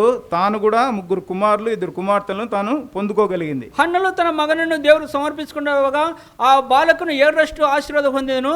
ಅಷ್ಟು ಮಾತ್ರ ಹನ್ನನಿಗೆ ಮತ್ತೆ 3 ಗಂಡು ಮಕ್ಕಳು 2 ಹೆಣ್ಣು ಮಕ್ಕಳು ಹೊಂದಿಕೊಂಡಿದ್ರು. కాబట్టి ఇది మొదటి అంశం మనం చూసినాం. ఇది ನಾವು ನೋಡಿದ ಮೊದಲನೇ ಅಂಶ. ఇంకా 6 అంశాలు ఉన్నాయి. ಇನ್ನೂ 6 అంశాలవే. సగం సమయం అయిపోయింది. ಸ್ವಲ್ಪ ಅರ್ಧ ಸಮಯ ಕಳೆದೋಗಿದೆ. మిగతావి కొంచెం త్వరగా చూసుకుందాం. మిగిలిన త్వరగా ನೋಡೋಣ. రెండవ వ్యక్తి అబ్రహాము ఆదికాండం 22వ అధ్యాయంలో చూస్తాం. ಎರಡನೇ ವ್ಯಕ್ತಿ ಅಬ್ರಹಾಮನು ಆದಿಕಾಂಡ 22ನೇ ಅಧ್ಯಾಯದಲ್ಲಿ ನಾವು ನೋಡ್ತೀವಿ. మనకందరికి తెలిసిన సంగతే, ನಮ್ಮೆಲ್ಲರಿಗೂ ಗುರ್ತಿರೋ ವಿಷಯನೇ. 75 సంవత్సరాల వయసు ఉన్నప్పుడు 75 ವರ್ಷ ವಯಸ್ಸಿನಾಗ ಮುತ್ಕನಾಗಿದ್ದಾಗ అబ్రహామును పిలిచినాడు దేవుడు. ದೇವರು ಅಬ್ರಹಾಮನ ಕರೆದನು. నువ్వు లేచి వెళ్ళి నేను చెప్పే దేశానికి వెళ్ళు అంటాడు. ನೀವು ಇಲ್ಲಿ ಎದ್ದು ನಾನು ಹೇಳುವಂತ ಸ್ಥಳಕ್ಕೆ ಹೋಗಿ ಹೇಳ್ತಾರೆ. నిన్ను నీ సంతానాన్ని ఆశీర్వదిస్తానంటాడు. నిన్నను నీ సంతానವನ್ನು ఆశీర్వాద ಮಾಡ್ತೀನಿ ಎಂಬುದಾಗಿ ಹೇಳಿದ್ರು. 25 సంవత్సరాలు అబ్రహాము శారా దేవుని సన్నిధిలో కుమారుని కొరకు కనిపెట్టుకొని ఉన్నారు. 25 ವರ್ಷ ಅಬ್ರಹಾಮನು ಮತ್ತು ಶಾರಳು ದೇವರ ಸನ್ನಿಧಿಯಲ್ಲಿ ಒಬ್ಬ ಮಗನಕ್ಕೋಸ್ಕರ ಕಾಯ್ಕೊಂಡಿದ್ರು. వారు శారీరక పరిస్థితి చూస్తే వారికి పిల్లలు కనడానికి ఏమాత్రము సౌకర్యంగా లేదు. ಅವರು ಶಾರೀರಿಕವಾಗಿ ನೋಡಿದ್ರೆ ಮಕ್ಕಳು ಹೊರದಕ್ಕೋಸ್ಕರ ಯಾವೊಂದು ಆಸ್ಕಾರ ಇಲ್ಲ. అయితే దేవుడు తాను ఇచ్చిన మాట వాగ్దానం చేసిన వాడు నమ్మదగిన వాడు గనుక ఆయన ఇచ్చిన మాట తప్పకుండా వారికి సంతానం అనుగ్రహిస్తాడు. ಆದರೆ ದೇವರು ವಾಗ್ದಾನ ಕೊಟ್ಟ ದೇವರು ನಂಬಿಕಸ್ಥನಾಗಿದ್ದ ಅವರಿಗೆ ಮಕ್ಕಳನ್ನು ಕೊಟ್ಟಿದ್ರು. 100 సంవత్సరాల తర్వాత అబ్రహాము జీవితంలో ఎంతో సంతోషకరమైన సంఘటనలు అక్కడ జరిగినాయి. 100 ವರ್ಷ ಆದ್ಮೇಲೆ ಅಬ್ರಹಾಮನ ಜೊತೆಯಲ್ಲಿ ಎಷ್ಟೋ ಸಂತೋಷದ ಘಟನೆಗಳು ನಡೆಯಿತು. ఇంత సంతోషంలో మునిగి తేలినప్పుడు 22వ అధ్యాయంలోకి వచ్చే లోపల దేవుడు అబ్రహామును పరీక్షిస్తున్నాడు. ಇಷ್ಟು ಸಂತೋಷವನ್ನು ಆತನು ಇರುವಾಗ ದೇವರು ಅಬ್ರಹಾಮನು ಪರೀಕ್ಷೆ ಮಾಡ್ತಾ ಇದ್ದಾರೆ. 22ನೇ ಅಧ್ಯಾಯದಲ್ಲಿ నీవు ప్రేమించు ఇస్సాకును నీకు ఒక్కడే ఉన్న కుమారుని నాకు సమర్పించు అని అడుగుతున్నాడు బలిగా. ನೀವು ಪ್ರೀತಿ ಮಾಡುವಂತ ಇಸಾಕನನ್ನು ನಿಮಗೆ ಒಬ್ಬನೇ ಮಗನಂತ ಇಸಾಕನನ್ನು ಬಲಿಯಾಗಿ ಕೊಡಿ ಎಂಬುದಾಗಿ ದೇವರು ಕೇಳ್ತಾ ಇದ್ದಾರೆ. ఆ ముందు రోజు చెప్పినప్పుడు ఆ రోజు రాత్రంతా అబ్రహాం అసలు నిద్రపోయి ఉంటాడా? ಮುಂದಿನ ದಿವಸ ಇರುವಾಗ ರಾತ್ರಿ ಎಲ್ಲ ಅಬ್ರಹಾಂ ನಿದ್ರೆ ಮಾಡಿರ್ತಾನ. అక్కడి నుంచే 3 దినాల ప్రయాణం ఉంటున్నది దేవుడు చెప్పిన చోటుకి. ಅಲ್ಲಿಂದ ದೇವರು ಹೇಳಿದ ಸ್ಥಳಕ್ಕೆ 3 ದಿವಸ ಪ್ರಯಾಣವಾಗಿರ್ತದೆ. అయినా ఏమో తెలియదు ఆయనకి నమ్మకము విశ్వాసం. దేవుడు ఏదో చేస్తాడు, ఏదో ఒక ఉద్దేశంతో నన్ను తీసుకెళ్తున్నాడు అనే నమ్మకం విశ్వాసం ఆయనకు ఉంది. ಆದರೂ ಸಹ ದೇವರು ಎಂದೋ ಕರೆದ ದೇವರು ಏನೋ ಮಾಡ್ತಾರೆ, ಏನೋ ಉದ್ದೇಶ ಇದೆ ಎಂಬುದಾಗಿ ಆತ ನಂಬಿಕೆ ಆತನಲ್ಲಿ ಉಂಟು. కాబట్టి అబ్రహాము ఆ కుమారుని తీసుకొని పోయినాడు, బలి ఇవ్వడానికి సిద్ధమైనాడు. ಅಬ್ರಹಾಮನ ಮಗನನ್ನು ಬಲಿ ಕೊಡೋದಕ್ಕೋಸ್ಕರ ಆತನ ಕರ್ಕೊಂಡು ಹೋದನು. ఈ సంగతి మనకు తెలిసిందే. చివర్లో మరి ఆ దేవుడు ఆపి మరి అతని బదులుగా వేరే బలిని అక్కడ అర్పిస్తారు. ಈ ವಿಷಯ ನಮ್ಗೆ ಗುರ್ತು. ಆತನ ಮಗನನ್ನು ಬಿಟ್ಬಿಟ್ಟು ಬೇರೆ ಬಲಿಯನ್ನು ದೇವರು ಕೊಡ್ತಾರೆ. 22:16 అందరూ కలిసి చదువుకుందాం. 22ನೇ 16ನೇ ವಚನ ನಾವೆಲ್ಲರೂ ಸೇರಿ ಓದಿಕೊಳ್ಳೋಣ. నీవు నీకు ఒక్కడే ఉన్న నీ కుమారుని ఎన్నియక ఈ కార్యము చేసినందున ನಾನು ನಿನ್ನನ್ನು ಆಶೀರ್ವದಿಸುವನು. కాబట్టి వారి సంతానాన్ని ఎంతో గొప్పగా ఆశీర్వదిస్తాడు దేవుడు. ಅದರಿಂದ ಅವರ ಸಂತಾನ ಎಷ್ಟೋ ದೊಡ್ಡದಾಗಿ ದೇವರು ಆಶೀರ್ವಾದ ಮಾಡಿದರು. అబ్రహాము తన కుమారుణ్ణి తాను సమర్పించుకుంటున్నాడు. అబ్రహాం తన మగనను తాను సమర్పించుకుండెను. అయితే దేవుడు తిరిగి దాన్ని అనుగ్రహించి వారి సంతానాన్ని సముద్ర ఇసుక రేణువుల వలె అంత గొప్పగా ఆశీర్వదిస్తాడు. ಆದರೆ ದೇವರು ಪುನಃ ಎಬ್ಬಿಸಿ ತನ್ನ ಸಂತಾನವನ್ನು ಮಾಡಿದನು. సో అబ్రహాముని రెండో వ్యక్తిగా మనం చూడొచ్చును. ಅಬ್ರಹಾಂ ಎರಡನೇ ವ್ಯಕ್ತಿಯಾಗಿ ನಾವು ನೋಡಬಹುದು. మూడో వ్యక్తిగా ಮೂರನೇ ವ್ಯಕ್ತಿಯಾಗಿ మొదటి రాజుల గ్రంథం 17వ అధ్యాయం, ಒಂದನೇ ಅರಸುಗಳ ಗ್ರಂಥ 17ನೇ ಅಧ್ಯಾಯ, మొదటి రాజులు 17. ಒಂದನೇ ಅರಸುಗಳು 17ನೇ ಅಧ್ಯಾಯ. ఇక్కడ కూడా ఒక ప్రవక్త ఉంటున్నాడు. ಇಲ್ಲಿ ಒಬ್ಬ ಪ್ರವಾದಿ ಇದ್ದಾನೆ, ఏలియా ప్రవక్త. ಏಲಿಯಾ ಪ್ರವಾದಿ. ఇక్కడ కూడా సిచ్యువేషన్ ఏమిటంటే ಇಲ್ಲಿ ಒಂದು ಸನ್ನಿವೇಶ ಏನಪ್ಪಾ ಅಂದ್ರೆ ఆ దేశంలో కరువు వచ్చింది. ಆ ದೇಶದಲ್ಲಿ ಬರಗಾಲ ಉಂಟು, తినడానికి ఆహారం లేదు, ತಿನ್ನೋದಕ್ಕೆ ಆಹಾರ ಇಲ್ಲ, ఆహారం లేక ప్రజలు చనిపోతున్నారు, ಆಹಾರ ಇಲ್ಲದೆ ಜನಗಳು ಸತ್ತೋಗ್ತಾ ಇದ್ದಾರೆ. సారేపతి విధవరాలని ఒక విధవరాలు అక్కడ ఉంటున్నది. ಸಾರೆಪ್ತ ವಿಧೆ ಎಂಬ ವಿಧೆ ಅಲ್ಲಿದ್ದಾರೆ. ఆమె కుమారుడు ఉన్నాడు. ಆಕೆ ಒಬ್ಬ ಮಗನಿದ್ದಾನೆ. సో ఏలియా అక్కడికి వెళ్ళకపోతే ఆ కుటుంబము రక్షింపబడదు, ఆ కుమారుడు బ్రతికింపబడడు. ಏಲಿನಲ್ಲಿ ಹೋಗದಿದ್ರೆ ಆ ಕುಟುಂಬ ರಕ್ಷಣೆ ಹೊಂದೋದಿಲ್ಲ, ಆ ಮಗನು ಬದುಕೋದಿಲ್ಲ. కాబట్టి ఏలియాను అక్కడ తీసుకెళ్ళినప్పుడు సారేపతి విధవరాలు ఎంతో నమ్మకంగా ఆ దైవజనునికి సేవ చేసింది. ಅದನ್ನ ಏಲಿನಲ್ಲಿ ಹೋಗುವಾಗ ಸಾರೆಪ್ತ ವಿಧೆ ಆ ಸೇವಕರಿಗೆ ಎಷ್ಟೋ ಸೇವೆ ಮಾಡಿದರು. ఈ దైవజనునికి చేసిన సేవ దైవదూతలకు చేసిన సేవ. ఈ దేవ సేవకులు ಮಾಡುವಂತ సేವೆ దేవదూతలకు ಮಾಡುವಂತ సేవ ಆಗಿದೆ. మన గృహానికి కూడా ఎవరైనా వచ్చినప్పుడు మనం సేవ చేస్తే మనకు తెలియదు, దేవదూతలకి వాళ్ళకి తెలియకనే ఆతిథ్యం ఇచ్చిరి అని రాయబడింది. ನಾವು ಸಹ ನಮ್ಮ ಗೃಹಗಳಲ್ಲಿ ಯಾರು ಬಂದ್ರೆ ಅವರು ಸೇವೆ ಮಾಡಿದ್ರೆ ನಾವು ಅವ್ರಿಗೆ ತಿಳಿಯದೆ ದೇವರು ಸೇವೆ ಮಾಡಿದ್ರೆ ಎಂಬುದಾಗಿ ನೋಡ್ತೀವಿ. ఆమెకు తనకు కలిగి ఉన్న కొంచెములోనే ఆ ప్రవక్తను కూడా అన్ని దినాలు పోషిస్తూ వచ్చింది. ಅದಕ್ಕಿಂತ ಸ್ವಲ್ಪದಲ್ಲೇ ಆ ಪ್ರವಾದಿಯನ್ನು ಆತನು ಪೋಷಿಸ್ತಾ ಬಂದಿರೋ ಆಕೆ తన పాపాలు తను జ్ఞాపకం చేసినాడని ఆమె చెప్తోంది. ఇక్కడ ತನ್ನ ಆಕೆ ಪಾಪಗಳು ನೆನಪು ಮಾಡಿದೆ ಎಂಬುದು ಆಕೆ ಹೇಳ್ತಾ ಇದ್ದಿಲ್ಲಿ 18వ వచనంలో 18ನೇ ವಚನದಲ್ಲಿ. కాబట్టి ఆమె తన పాపాలు తను ఒప్పుకుంది, తాను రక్షింపబడింది, కుటుంబం రక్షింపబడింది. ಅದರಿಂದ ಆ ಸ್ತ್ರೀ ತನ್ನ ಪಾಪಗಳನ್ನು ಒಪ್ಪಿಕೊಂಡು ತಾನು ರಕ್ಷಣೆ ಹೊಂದಿದೆ, ಕುಟುಂಬ ರಕ್ಷಣೆ ಹೊಂದಿವರು. చావుకు సిద్ధమైన వీరు బ్రతికించబడినారు. వారి కుమారుణ్ణి ఏలియా తాను బ్రతికిస్తున్నాడు. ಮರಣಕ್ಕೆ ಪಾತ್ರರಾದ ಇವರು ಬದುಕಿಸಿದರು, ತನ್ನ ಮಗನನ್ನು ಏಲಿಯನ ಬದುಕಿಸಿದನು. ఆమె కూడా దేవుని యందు తాను విశ్వాసం ఉంచింది. ಆಕೆ ಸಹ ದೇವರಲ್ಲಿ ನಂಬಿಕೆ ಇಟ್ಟಿದ್ದ ಆಕೆ. కాబట్టి సారేపతి విధురాలు తన కుమారుడు కోల్పోయినప్పటికీ తాను చేసిన సేవ ద్వారా తిరిగి పొందుకున్నది. ಅದರಿಂದ ಆಕೆ ಆ ಸಾರೆಪ್ತ ವಿಧೆ ತನ್ನ ಮಗನನ್ನು ಕಳ್ಕೊಂಡು ಆಕೆ ಮಾಡಿದ ಸೇವೆ ಮುಖಾಂತರವಾಗಿ ತನ್ನ ಮಗನನ್ನು ಪುನಃ ಹೊಂದಿಕೊಂಡರು. సో ఇదొక ఉదాహరణగా మనం చూడొచ్చును. ఇది ఉదాహరణగా ನಾವು ನೋಡಬಹುದು. 4వ వ్యక్తిగా యోబు గ్రంథం చూస్తాం. 4ನೇ ವ್ಯಕ್ತಿ యోబు గ్రంథం ನೋಡೋಣ. ఇది కూడా మనకు తెలిసిన స్టోరీనే. ఇది ನಮ್ಗೆ ಗುರುತಿಂತ ಕಥೆನೇ. యోబు చాలా గొప్పవాడు. యోబు ತುಂಬಾ ದೊಡ್ಡವನು, ఐశ్వర్యవంతుడు, ಆತನ ಐಶ್ವರ್ಯವಂತನು, ధనవంతుడు, ತುಂಬಾ ಧನವಂತನು, ఎంతో సంతోషంగా ఉంటున్నాడు, ಎಷ್ಟೋ ಸಂತೋಷವಾಗಿರುವಂತನಾಗಿದ್ದಾನೆ. అయితే ಆದ್ರೆ అతను యథార్థవర్తనుడు, ಅದನ್ನು యథార్థను. యోబు 1వ అధ్యాయం 1వ వచనం చదువుదాం అందరూ కలిసి. యోబును గ్రంథ 1వ వచన ಎಲ್ಲ చదువుకున్నా. ఊజు దేశమందు యోబు అనే మనుష్యుడును, అతడు యథార్థవర్తనుడు, న్యాయవర్తనుడు, దేవుని యందు భయభక్తులు కలిగి చెడుతనం విసర్జించువాడు. కాబట్టి 4 క్వాలిటీస్ ఉంటున్నాయి ఈయనలో. ಆ ಯೋಬನಲ್ಲಿ 4 ಲಕ್ಷಣಗಳಿದೆ. యథార్థవర్తనుడు, న్యాయవంతుడు, దేవుని యందు భయభక్తులు కలిగి చెడుతనం విసర్జించినవాడు. ಅದನ್ನು ದೇವರಲ್ಲಿ ಭಯಭಕ್తులನಾಗಿದ್ದನು, ಕೆಟ್ಟದನ್ನು ನಿರಾಕರಿಸ್ತನು, ನಿರ್ದೋಷಿ యథార్థచిత్తನಾಗಿದ್ದನು. కాబట్టి ఆ తూర్పు ఆ దేశపు జనులందరిలో అతడే గొప్పవాడు అని 3వ వచనంలో ఉంది. ಅದರಿಂದ ಊಜ್ ದೇಶದಲ್ಲಿ ಆತನೊಬ್ಬನೇ ದೊಡ್ಡವನೆಂಬುದಾಗಿ ಬರೆಯಲ್ಪಟ್ಟಿದೆ. ఎంతో సంతోషంగా వాళ్ళంతా కుటుంబం అంతా ఆనందంగా ఉంటున్నారు. ಅವರು ಕುಟುಂಬವಾಗಿ ಎಷ್ಟೋ ಸಂತೋಷವಾಗಿ ಆನಂದವಾಗಿದ್ದರು. అయితే యోబు తన పిల్లల కోసం 5వ వచనంలో ఒక పని చేస్తూ వచ్చినాడు. ಆದರೆ ಯೋಬನು ತನ್ನ ಮಕ್ಕಳಿಗೋಸ್ಕರ 5ನೇ ವಚನದಲ್ಲಿ ಒಂದು ಕೆಲಸ ಮಾಡ್ತಾ ಬಂದಿದ್ದನು. యోబు తన కుమారులు పాపం చేసి తమ హృదయంలో దేవుని దూషించిరేమో అని వారిని పిలువనంపించి వారిని పవిత్రపరిచి అరుణోదయమున లేచి వారిలో ఒక్కొక్కని నిమిత్తమే దహన బలి అర్పిస్తూ వచ్చిన యోబు నిత్యము అలాగూ చేయుచుండెను. ಅವತನುಸಾರ ದಿನ ನಂತರ ಯೋಬನು ತನ್ನ ಮಕ್ಕಳನ್ನು ಬಂದು ಒಂದು ವೇಳೆ ಹೃದಯದಲ್ಲಿ ದೇವರನ್ನು ದೂಷಿಸಿ ಪಾಪ ಮಾಡಿರಬಹುದೆಂದು ಅವರನ್ನು ಕರೆಸಿ ಶುದ್ಧಿ ಮಾಡಿಸಿ ಬೆಳಗ್ಗೆ ಎದ್ದು ಅವರ ಸಂಖ್ಯೆಗೆ ತಕ್ಕಂತೆ ಹೋಮಗಳನ್ನು ಅರ್ಪಿಸಿದನು. ಈಗ ಯೋಬನು ಕ್ರಮವಾಗಿ ಮಾಡುತ್ತಿದ್ದನು. కాబట్టి మనం కూడా మన పిల్లల కోసము మనము ప్రార్థన ఎంతో చేయాలి తల్లిదండ్రులుగా. ಅದರಿಂದ ತಂದೆ ತಾಯಿಗಳಂತ ನಾವು ನಮ್ಮ ಮಕ್ಕಳಿಗೋಸ್ಕರ ಎಷ್ಟೋ ಪ್ರಾರ್ಥನೆ ಮಾಡುವಂತರಾಗಿರಬೇಕು. తల్లి తండ్రి ఉదయకాల ప్రాతకాలంలో లేచి వారి పిల్లల కోసం, వారి సెటిల్మెంట్ కోసం, వారి వివాహాల కోసం, వారి భవిష్యత్తు కోసం, వారు ఎంతో ಭಾರಂతో ಪ್ರಾರ್ಥನೆ చేయవలసిన వారే ఉంటున్నారు. ಪ್ರತಿಯೊಬ್ಬ ತಂದೆ ಬೆಳಗಿನ ಎದ್ದು ತನ್ನ ಮಕ್ಕಳಿಗೋಸ್ಕರ ಅವರು ಸ್ಥಿರಪಡುವಂತೆ, ಅವರ ವಿವಾಹಕ್ಕೋಸ್ಕರ, ಅವರ ಆತ್ಮಿಕ ಬೆಳೆಯುವಂತೆ, ಅವರ ಅಭಿವೃದ್ಧಿಗೋಸ್ಕರ ಎಷ್ಟು ನಾವು ಪ್ರಾರ್ಥನೆ ಮಾಡುವಂತರಾಗಿರಬೇಕು. కాబట్టి ఇక్కడ అపవాది వచ్చి దేవుని దగ్గర తాను పర్మిషన్ తీసుకొని, ಇಲ್ಲಿ ಸೈತಾನ ಬಂದು ದೇವರ ಬಳಿಗೆ ಪರ್ಮಿಷನ್ ತಗೊಂಡು, ఒక మనిషికి ముఖ్యమైనవి రెండు ఉంటాయి.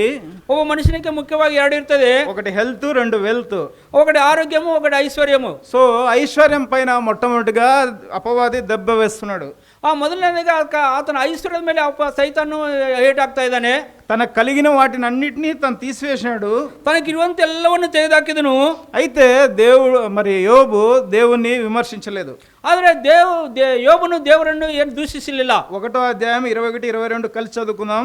1ನೇ ಅಧ್ಯಾಯ 21, 22 ಸೇರಿ ಓದಿಕೊಳ್ಳೋಣ. నేను నా తల్లి గర్భములో నుండి దిగంబరుని వచ్చితిని, దిగంబరుని అక్కడికి తిరిగి వెళ్ళెదను. యెహోవా ఇచ్చెను, యెహోవా తీసుకొనును, యెహోవానే తెచ్చుకొనును, యెహోవా నామకే స్తోత్రವಾಗಲಿ ಎಂದು ఏ విషయమందును యోబు ఏ పాపము చేయలేదు, దేవుని ಮೇಲೆ ತಪ್ಪು ಹೊರಿಸಲಿಲ್ಲ. మన జీవితంలో ఏదైనా చిన్న కష్టం వస్తేనే, ನಮ್ಮ ಜೀವಿತದಲ್ಲಿ ಯಾವ್ದಾದ್ರು ಸಿಕ್ಕ ಕಷ್ಟ ಬಂದ್ರೆ, మన ప్రియులైన వారిని దేవుడు తన మహిమలోకి పిలుచుకుంటానే, ನಮಗೆ ಪ್ರಿಯರಂತನು ದೇವರು ತನ್ನ ಮಹಿಮೆ ಕರ್ಕೊಂಡ್ರೆ, దేవుడు నాకెందుకు ఇంత కష్టం పెట్టినాడు అని అనుకుంటాం. ದೇವ್ರು ನನಗೆ ಯಾತಕ್ಕೋಸ್ಕರ ಇಷ್ಟು ಕಷ್ಟವನ್ನು ಕೊಟ್ಟಿದ್ದಾమని ಅನ್ಕೊಳ್ತೀವಿ. ఇక్కడైతే దేవుడు తనకు అన్యాయం చేసినాడని దేవుణ్ణి దూషించలేదు. ಇಲ್ಲಿ ದೇವರು ತನಗೆ ಅನ್ಯಾಯ ಮಾಡಿದమని ದೇವರ ಮೇಲೆ ತಪ್ಪು ಹೊರಿಸಿಲ್ಲ. ఆ విధంగా దూషించి తాను ఏ పాపము చేయలేదు. ಆ ರೀತಿಯಾಗಿ ದೂಷಣೆ ಮಾಡಿ ಯಾವ ಪಾಪ ಸಹ ಮಾಡಲಿಲ್ಲ. ఆయనే ఇచ్చినాడు, ఆయనే తీసుకున్నాడు, ಆತನೇ ಕೊಟ್ಟನು, ಆತನೇ ತಗೊಂಡನು. ఆయనకే మహిమ, ಆತನಿಗೆ ಮಹಿಮೆ ಆಗಲಿ, దేవునికే మహిమ కలుగును గాక, ದೇವರ ನಾಮಕ್ಕೆ ಸ್ತೋತ್ರವಾಗಲಿ. కాబట్టి తనకు కలిగిన వాటిని అన్నిటిని తీసివేసినా కూడా యోబు తన యథార్థతను ఇంకా కొనసాగిస్తూ వచ్చినాడు. ತನಗಿರುವಂತ ಎಲ್ಲವನ್ನು ತೆಗೆದಾಕಿರೂ ಸಹ ಯೋಬನು ಯಥಾರ್ಥವಾಗಿ ನಡೀತಾ ಬಂದನು. తన భార్య కూడా మరి ఆ స్థితిలో ఆయన సపోర్ట్ చేయకుండా దేవుని దూషించి మరణం గమ్మని చెప్తుంది. ಆದರೆ ಆತನ ಹೆಂಡತಿ ನಡಬೇಕಾದ್ರೆ ಆತನಿಗೆ ತಾಕೆ ಸಪೋರ್ಟ್ ಮಾಡದೆ ದೇವರನ್ನು ದೂಷಿಸಿ ನೀವು ಮರಣ ಹೊಂದಿದ್ದಾಗಿ ಬೈದರು. 2వ అధ్యాయం 9వ వచనంలో రాయబడి ఉంది. 2ನೇ ಅಧ್ಯಾಯ 9ನೇ ವಚನದಲ್ಲಿ ಬರೆಯಲ್ಪಟ್ಟಿತು. దూషించిపోయినప్పటికీ మరి అపవాది ఆయన దగ్గర పర్మిషన్ తీసుకుంటాడు. ఆಕೆ దూషించిన సహా దేవుడి బలిಗೆ అపవాది పర్మిషన్ తగులుతానే. సో అతని వెల్త్ పైన దెబ్బతీసినాము, ఇప్పుడు ఆయనకి చాలా ఇంపార్టెంట్ అయిన హెల్త్ పైన దెబ్బతీస్తాను అని చెప్పి ఆయన ఆరోగ్యాన్ని ఆయన మొత్తుతాడు. ಆತನ ಐಶ್ವರ್ಯ ಮೇಲೆ ಹೊಡೆದಾಕಿದನು, ಇನ್ಮೇಲೆ ಆ ದೇಹವನ್ನು ಹೊಡೆದಾಕಿನದಾಗಿ ಆತನ ಆರೋಗ್ಯ ಮೇಲೆ ಆತನು ಬರುತ್ತಾನೆ. అరికాలు మొదలుకొని నడనెత్తి వరకు ఆయనకి భయంకరమైన వ్యాధి కలిగించినాడు. అరికాలు మొదలుಕೊಂಡು తల నన్నెత్తి వరకు భయంకరవాದ వ్యాధిని కొట్టిదను. ఆయన భార్య ఆ విధంగా చెప్పినా కూడా తను వినలేదు. మనము దేవుని నుంచి మేలే అనుభవించాలన్నా కీడు మనం అనుభవింప తగదా అన్నాడు. ಆಕೆ ಆತನ ಹೆಂಡತಿ ಆ ರೀತಿಯಾಗಿ ಬೈದರೂ ಸಹ ನಾವು ದೇವರಿಂದ ಒಳ್ಳೆಯದನ್ನು ಹೊಂದುತ್ತೀವಿ, ಕೀಡನ್ನು ಅನುಭವಿಸಬಾರದೆಂಬುದಾಗಿ ಹೇಳ್ತಾನೆ. ఆయన దేవుణ్ణి అక్కడ ఆరాధించినాడు. 19వ అధ్యాయంలో చూస్తే 19ನೇ ನೋಡ್ಬೇಕು, ದೇವರನ್ನು ಆತನ ಆರಾಧನೆ ಮಾಡಿದನು. 19:25 మనం అందరూ కలిసి చదువుకుందాం. 19:20 వచనం ಎಲ್ಲರೂ చదువుకున్నా. 19:25 19:25 వచన, అయితే నా విమోచకుడు సజీవుడనియు జీవ స్వరూపం బలెను, తరువాత ఆయన భూమి మీద నిలిచినని ఎరుగును. సాక్షియాగి నిలుచుకొల్లువను. కాబట్టి విమోచకుడు సజీవుడు అని ఆయన్ని మహింపరుస్తున్నాడు. ನನ್ನ ವಿಮೋಚಕನು ಸಜೀವ ಸ್ವರೂಪನೆಂಬ ಆತನ ಮಹಿಂಪಡಿಸ್ತಾ ಇದ್ದಾನೆ. 27వ అధ్యాయం 56లో 27ನೇ 56ನೇ ವಚನದಲ್ಲಿ 27, 56 27ನೇ 56ನೇ ವಚನದಲ್ಲಿ క్షమించండి 5, 6 27 27ನೇ 5ನೇ వచన 6ನೇ వచన అందరూ కలిసి చదువుకుందాం. నావెల్లరూ చదువుకున్నా. మీరు చెప్పినది న్యాయమని నేనేమాత్రం ఒప్పుకొనను, మరణం వరకు నేను ఎంత మాత్రము నా నీతిని విడవక గట్టిగా పట్టుకొను, నా ప్రవర్తన అంతటి విషయంలో ఎందుకు ಬಿಡದೆ ಭದ್ರವಾಗಿ ಹಿಡಿದುಕೊಳ್ಳುವನು, ನನ್ನ ಜೀವಮೋಚನದಲ್ಲಿಯೂ మనసాక్షి తప్పు తోరుಸುವುದಿಲ್ಲ. కాబట్టి ఆయన మరణం వరకు నా యథార్థత నేను విడవను, నా నీతిని నేను విడవను, గట్టిగా పట్టుకుంటాను, ప్రవర్తన అంతటి విషయంలో నా హృదయం నన్ను నిందింపకుండా నేను ఉంటాను అని చెప్పి ఆయన దృఢ నిశ్చయంగా చెప్తున్నాడు. ಆತನ ನನ್ನ ನೀತಿಯನ್ನು ಎಂದಿಗೂ ಬಿಡದೆ ಭದ್ರವಾಗಿ ಇಟ್ಕೊಳ್ಳುವೆನು, ನನ್ನ ಜೀವಮಾನದಲ್ಲಿ ಯಾವ ದಿನಚರಿಯಲ್ಲಿಯೂ మనసాక్షిని తప్పు తోరుಸುವುದಿಲ್ಲ. కాబట్టి ఆయన స్నేహితులు కూడా ఈయన అంత వాదించి కూడా ఈయన నీతిమంతుడని వారు ఎరిగినారు. ಅವರ ಸ್ನೇಹಿತರು ಅಷ್ಟಾಗಿ ವಾದನ ಮಾಡಿ ಈತ ನೀತಿమంతుడని వారు ಅರ್ಥಕೊಂಡಿರು. యోబు గ్రంథం 32 మొదట్లో ఆ విషయం ఉంది. యోబు గ్రంథం 32ನೇ ఫస్ట్ 2 వచనాలు ನೋಡ್ತೀವಿ ఆ విషయ. అందరూ కలిసి చదువుకుందాం. ಎಲ್ಲರೂ ಸೇರಿ ಓದಿಕೊಳ್ಳೋಣ. యోబు తన దృష్టి యందు తాను నీతిమంతుడై ఉన్నానని ఆ ముగ్గురు మనుషులు తెలుసుకొని అతనికి ప్రత్యుత్తరం చెప్పుట చాలించిరి. నిలిచిబిట్టరు. కాబట్టి వారు ఆర్గ్యుమెంట్ చేసేది వదులుకున్నారు ఇంకా. ಅವರು ವಾದನೆ ಮಾಡುವಂತ ಬಿಟ್ಟುಬಿಟ್ಟಿದ್ರು. ఎందుకంటే వారు కూడా ఈయన నీతిమంతుడని ఎరిగినారు. ಯಾಕಂದ್ರೆ ಅವರು ಸಹ ಇವರು ನೀತಿమంతನ మీద ಅರಿತುಕೊಂಡರು.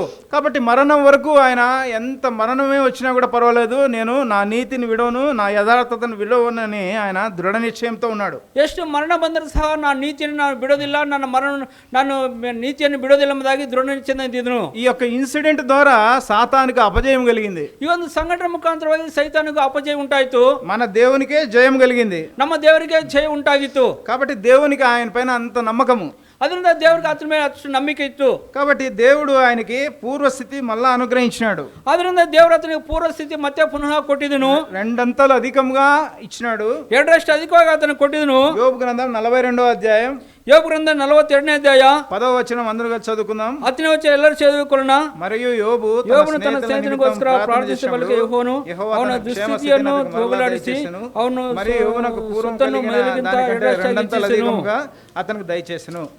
12వ వచనం కూడా చదువుకుందాం. 6ನೇ ವಚನ ನೋಡಿಕೊಳ್ಳೋಣ. యెహోవా యోబును మొదట ఆశీర్వదించిన కంటే ಅವನ ಕಡೆಯ ಸ್ಥಿತಿಯನ್ನು ಹೆಚ್ಚಾಗಿ ಆಶೀರ್వదించును. కాబట్టి ఏదైతే తాను యథార్థతను నీతిని విడవకుండా దేవుని కోసం తాను సమర్పణతో కలిగి ఉంటున్నాడో, ఏదైతే పోగొట్టుకున్నాడో అవన్నీ రెండంతలుగా తాను పొందుకున్నాడు. ಅದನ್ನ ಯೋಬನು ಈ ರೀತಿಯಾಗಿ ಯಥಾರ್ಥ ನೀತಿಯನ್ನು ಬಿಡದೆ ಆತನ ಕಾದುಕೊಂಡನು, ಆತನ ಕಳ್ಕೊಂಡದ್ದು ಎಲ್ಲವನ್ನು ಎರಡರಷ್ಟಾಗಿ ಆತನು ಹೊಂದಿಕೊಂಡಿದನು. కాబట్టి ఇవన్నీ మనము 4వ వ్యక్తిగా మనం చూడొచ్చు. ಈತನ 4ನೇ ವ್ಯಕ್ತಿಯಾಗಿ ನಾವು ನೋಡಬಹುದು. 5వదిగా 5ನೇದಾಗಿ దావీదు మహారాజును చూస్తాం. 2 సమయాలు 2ನೇ సమయాలు 11వ అధ్యాయం 2 సమయాలు 11ನೇ ಅಧ್ಯಾಯ. ఇది కూడా మనకు తెలిసిందే స్టోరీ. ఇది నಮಗೆ ತಿಳಿದಂತ ಕಥೆನೇ. మరి దావీదు మహారాజు బత్షెబతో చేసిన పాపం వల్ల ಬತ್ಷೆಬೆಯಿಂದ ಮಾಡಿದಂತ ಪಾಪದ ಮುಖಾಂತರವಾಗಿ వారికి ఒక కుమారుడు కలుగుతాడు. ಅವ ಮಗನು ಹುಟ್ಟುತ್ತಾನೆ. అయితే నాతాన్ ప్రవక్త ఆయన దగ్గరకు వచ్చి ఆయన గద్దించినప్పుడు, ಪ್ರವಾದಿತ ನಾತನ ಬಳಿಗೆ ಬಂದು ಆತನ ಗದರಿಸುವಾಗ తన జీవితంలో తాను మరి తప్పు చేసినానని గ్రహించి దేవుని క్షమాపణ అడుగుతాడు. కీర్తనలు 53 చదివితే మనకు అర్థమవుతుంది. ತನ್ನ ಜೀವಿತದಲ್ಲಿ ತನ್ನ ಪಾಪ ಮಾಡಿದ ಎಂಬುದಾಗಿ ದೇವರ ಸನ್ನಿಧಾನದಲ್ಲಿ ಆತನು ಅರಿಕೆ ಮಾಡ್ತಾನೆ. ಕೀರ್ತನ 51ನೇ ನೋಡ್ತೀವಿ. 51 చూస్తే మనకు తెలుస్తుంది.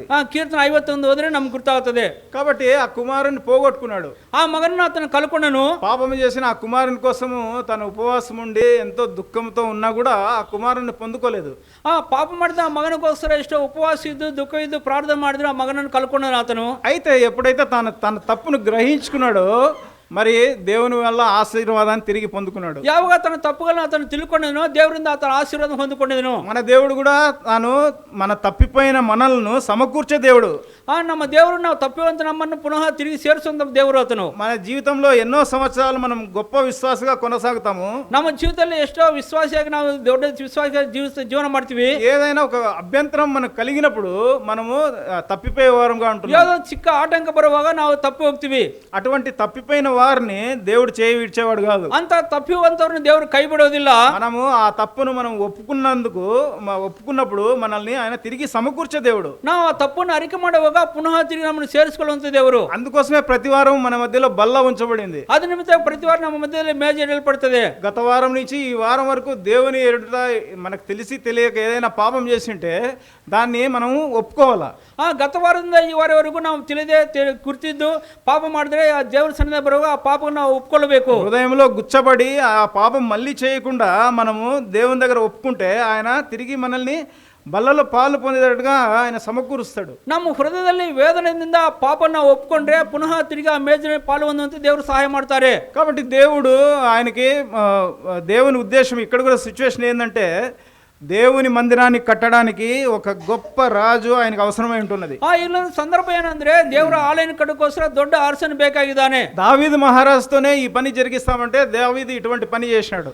దావీదు ಅರಸನ దావీదుನಿಂದ ఈ ಕೆಲಸ ಮಾಡಿಸಬೇಕಾದ್ರೆ దావీదుని దొడ్ಡ తప్పు ಮಾಡಿದಾನೆ. కాబట్టి దేవుని యొక్క మందిరం కట్టబడాలంటే ఈ యొక్క దావీదులో నిజమైన పశ్చాత్తాపం కలిగినప్పుడు ఆయనకి అదే బత్షెబతో సొలొమోను రాజును అనుగ్రహిస్తాడు.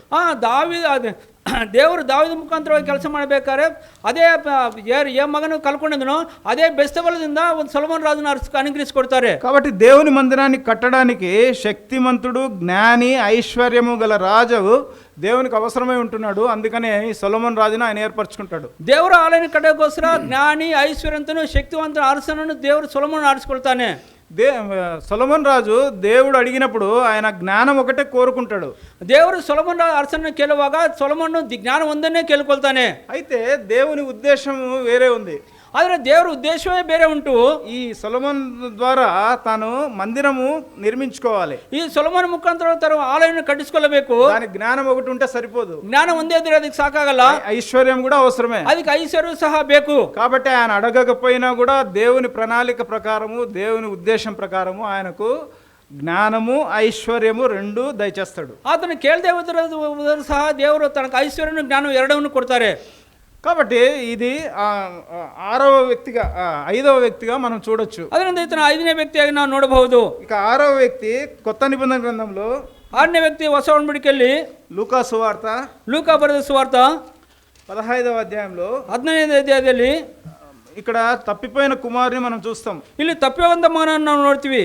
ప్రాడిగల్ సన్ అని చాలా ఫేమస్గా అన్ని చోట్ల చెప్పుకుంటారు. ತಪ್ಪಿ ಹೋದ ಮಗನನ್ನು ತುಂಬಾ ಪ್ರಮುಖವಾಗಿ ಎಲ್ಲ ಸ್ಥಳಗಳಲ್ಲಿ ಹೇಳ್ತಾರೆ. కాబట్టి ఇందులో కూడా ఈయన కుమారుడు ఆస్తి అడిగినప్పుడు అతను ఇచ్చేస్తాడు. ಇಲ್ಲಿ ಸಹ ಮಗನನ್ನು ಆಸ್ತಿ ಕೇಳುವ ಅದನ್ನು ಕೊಟ್ಟು ಬಿಡ್ತಾನೆ. ఈ స్టోరీ అంతా మనకు తెలిసిందే. ಈ ಕಥೆ ಎಲ್ಲ ನಮಗೆ గుర్తు. కానీ ఇక్కడ మనం ఏం గ్రహించుకోవాలంటే ಇಲ್ಲಿ ನಾವೇನು ಗ್ರಹಿಸಿಕೊಳ್ಳಬೇಕಂದ್ರೆ తండ్రి యొక్క ప్రేమ ఏ విధంగా ఉంటుంది అనేది మనం గ్రహించుకోవాలి. ತಂದೆಯ ಪ್ರೀತಿ ఏ ರೀತಿಯಾಗಿದೆ ನಾವು ಗ್ರಹಿಸಿಕೊಳ್ಳಬೇಕು. కుమారుడు బుద్ధి వచ్చినప్పుడు తండ్రి దగ్గరికి తిరిగి వస్తాడు. ఆ మగను బుద్ధి ಬಂದ ಮೇಲೆ ತಂದೆ ಬಳಿಗೆ ಬರ್ತಾನೆ. ఈయన తండ్రి ఎంతో ఐశ్వర్యవంతుడు, ధనవంతుడు, ఎంతో సమృద్ధి కలిగిన వాడు. ಈ ತಂದೆ ನೋಡಬೇಕು ಎಷ್ಟೋ ಐಶ್ವರ್ಯವಂತನು, ಧನವಂತನು, ಸಮೃದ್ಧಿ ಅಂತ ಜೀವನ ಮಾಡುವಂತವನು. కుమారుడు ఈ విధంగా తప్పు చేసినాడంటే అతన్ని తాను శిక్షించవచ్చు. ఆ మగని ఈ ರೀತಿಯಾಗಿ ತಪ್ಪು దాని ಶಿಕ್ಷ ಕೊಡಬಹುದು. కానీ అటువంటి శిక్ష అతను తండ్రిగా చేయలేదు. ತಂದೆ ಅಂತ ಶಿಕ್ಷೆ ಅతను ಕೊಡಲಿಲ್ಲ. దూరంగా వచ్చి ఆ కుమారుని పరిగెత్తి వెళ్ళి తీసుకొని ముద్దు పెట్టుకుంటాడు. ದೂರವಾಗಿರುವಾಗಲೇ ತಮ್ಮ ಮಗನನ್ನು ತಬ್ಬಿಕೊಂಡು ಅದು ಮುದ್ದಿಟ್ಟು ಕರ್ಕೊಂಡ್ ಬಂದಿದ್ದನು. అతని పైన కనికర పడతాడు. ಆತನ ಮೇಲೆ ಕನಿಕರವನ್ನು ತೋರಿಸ್ತಾನೆ. తన దగ్గరికి చేర్చుకుంటాడు. ತನ್ನ ಬಳಿಗೆ ಕರ್ಕೊಳ್ತಾನೆ. తన్ని పరిశుభ్రపరుస్తాడు. అతను శుద్ధి ಮಾಡ್ತಾನೆ. కుమారుడు అనేపించుకోవడానికి ఆయన యోగ్యుడు కాడని కుమారుడు అనుకున్నాడు. ನಾನು మగనನ್ನು ఎన్నుకోవడానికి ನಾನು ಯೋಗ್ಯನಲ್ಲ ಎಂಬುದಾಗಿ ಮಗನ ಅನ್ಕೊಂಡಿದ್ದನು. ఆయన్ని కుమారునిగా తిరిగి తాను తీర్చిదిద్దుతాడు. ಅದನ್ನ మగನಾಗಿ ಪುನಃ ತನ್ನ ಸೇರಿಸಿಕೊಳ್ತಾನೆ. ఆయనకి ఉంగరం తొడిగించి, ప్రశస్త వస్త్రాలు తొడిగించి, ಅದನ್ನು ಶ್ರೇಷ್ಠವಾದ ನಿಲುವಂಗಿಯನ್ನು ఉంగరವನ್ನು ಕೊಟ್ಟು ప్రశస్త వస్త్రాలు ఆయనకి తొడిగిస్తాడు. శ్రేష్ఠవాద నిలువుగానే అతను తొడిస్తానే. కాబట్టి ఈయన తండ్రి తన ఉద్దేశంలో ఏమనుకున్నాడంటే నా కుమారుడు తప్పిపోయినాడు, చనిపోయినాడు అనుకున్నాడు. ತಂದೆ ತನ್ನ ಉದ್ದೇಶದಲ್ಲಿ ನಮ್ಮ ಮಗನು ತಪ್ಪೋದನು, అతను సత్తోదనము అనుకొనిదను. అయితే ఆ కుమారుణ్ణి తాను తిరిగి పొందుకున్నాడు. ఆದ್ರೆ ఆ ತಂದೆ తన మగనನ್ನು తిరిగి ಹೊಂದಿಕೊಂಡನು. కాబట్టి 15:32లో 15:32ನೇ ವಚನದಲ್ಲಿ నీ తమ్ముడు చనిపోయి తిరిగి బతికెను, తప్పిపోయి దొరికెను అంటాడు. ఈ నీ తమ్మ సత్వనాగిద్దను తిరిగి ಬಂದನು. 15:24లో కూడా 15:24 సహా ఈ నా కుమారుడు చనిపోయి మరలా బతికెను, తప్పిపోయి దొరికెనని అంతటా వారు సంతోషపడసాగిరి. ఈ ನನ್ನ ಮಗ ಸತ್ತವನಾಗಿದ್ದನು ತಿರುಗಿ ಬದುಕಿ ಬಂದನು, పోలియాగిద్దను సిక్కిదನೆಂದು సంతోషపడరు. ఏ కుమారుడైతే తాను తప్పిపోయినాడు, చనిపోయినాడు అనుకున్నాడు అతన్ని తాను తిరిగి పొందుకోగలిగినాడు. ఏ మగను అతను సత్తోదను, తిరిగి హోదను, తప్పి హోదను మేర్కొండను, ఆ మగను పునః అతను ಹೊಂದಿಕೊಂಡನು. మన తండ్రి ప్రేమ కూడా అంత గొప్పదైనటువంటి ప్రేమ. ನಮ್ಮ ತಂದೆಯ ಪ್ರೀತಿ ನೋಡಬೇಕು, ಅಷ್ಟು ದೊಡ್ಡದಾಗಿರುವಂತ ಪ್ರೀತಿ.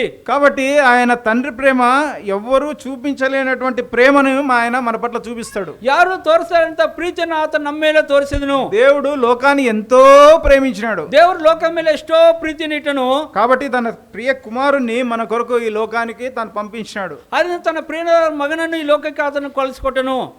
ఏదైతే మనం కోల్పోయినామో ఆ కోల్పోయింది మనకి తిరిగి సమకూర్చడానికి ఆయన తన కుమారుని ఇచ్చినాడు. ಯಾವುದನ್ನು ನಾವು ಕಳ್ಕೊಂಡಿದ್ದೋ ಪುನಃ ತಿರುಗಿ ನಾವು ಕೊಡೋದಕ್ಕೋಸ್ಕರ ತನ್ನ ಮಗನ ಈ ಲೋಕಕ್ಕೆ ಕಳಿಸಿಕೊಟ್ಟದನು. సో తన కుమారుని ద్వారా మనము మన జీవితంలో తిరిగి కోల్పోయిన దాన్ని మనం పొందుకోగలిగినాం. తన మగన ముఖాంతరం ನಾವು ಏನನ್ನು ಕಳ್ಕೊಂಡಿದ್ದೋ ಪುನಃ ತಿರುಗಿ ತನ್ನ ಮಗನ ಮುಖಾಂತರ పొందుಕೊಂಡಿದ್ದೀವಿ. సో ఇది ఆరవ వ్యక్తిగా మనం చూడొచ్చు. ఇతను ఆరో వ్యక్తిగా ನಾವು ನೋಡಬಹುದು. ఇంకా చివరిగా కొనేదాಗಿ సామెతలు, జ్ఞానోక్తిಗಳು, సామెతలు 8వ అధ్యాయం, జ్ఞానోక్తిಗಳು 8ನೇ ಅಧ್ಯಾಯ. అక్కడ ఒక గొప్ప వ్యక్తి ఉన్నాడు. ಅಲ್ಲಿ ಒಬ್ಬ ದೊಡ್ಡ ಮನುಷ್ಯನಿದ್ದಾನೆ.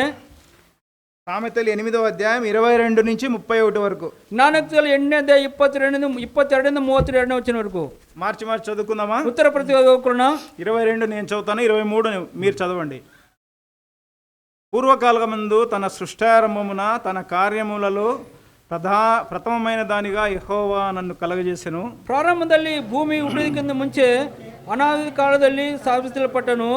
ప్రవాహ జలములు లేనప్పుడు, నీళ్లతో నిండిన ఊటలు లేనప్పుడు నేను పుట్టి తిని, ಬೆಟ್ಟ ಗುಡ್ಡಗಳು ಬೇರಿಗೂ ನಿಲ್ಲುವಂತೆ ಮುಂಚೆ ಆತನು ಭೂಲೋಕದ ಸ್ಥಳವನ್ನು ಬೆಳ್ಳಿನಾಗಲಿ భూమిని దాని మైదానములు ఆయన చేయక మునుపు, నేల మట్టిని రవంతయు సృష్టింపబడక మునుపు నేను పుట్టి తిని, ಆತನ ಸಾಗರ ಮೇಲೆ ಚಕ್ರಾಕಾಲವನ್ನು ಗೀಟನ್ನು ಎಳೆದನು, ಆಕಾಶಮಂಡಲವನ್ನು ಸ್ಥಾಪಿಸುವಾಗ ಅಲ್ಲಿದ್ದನು.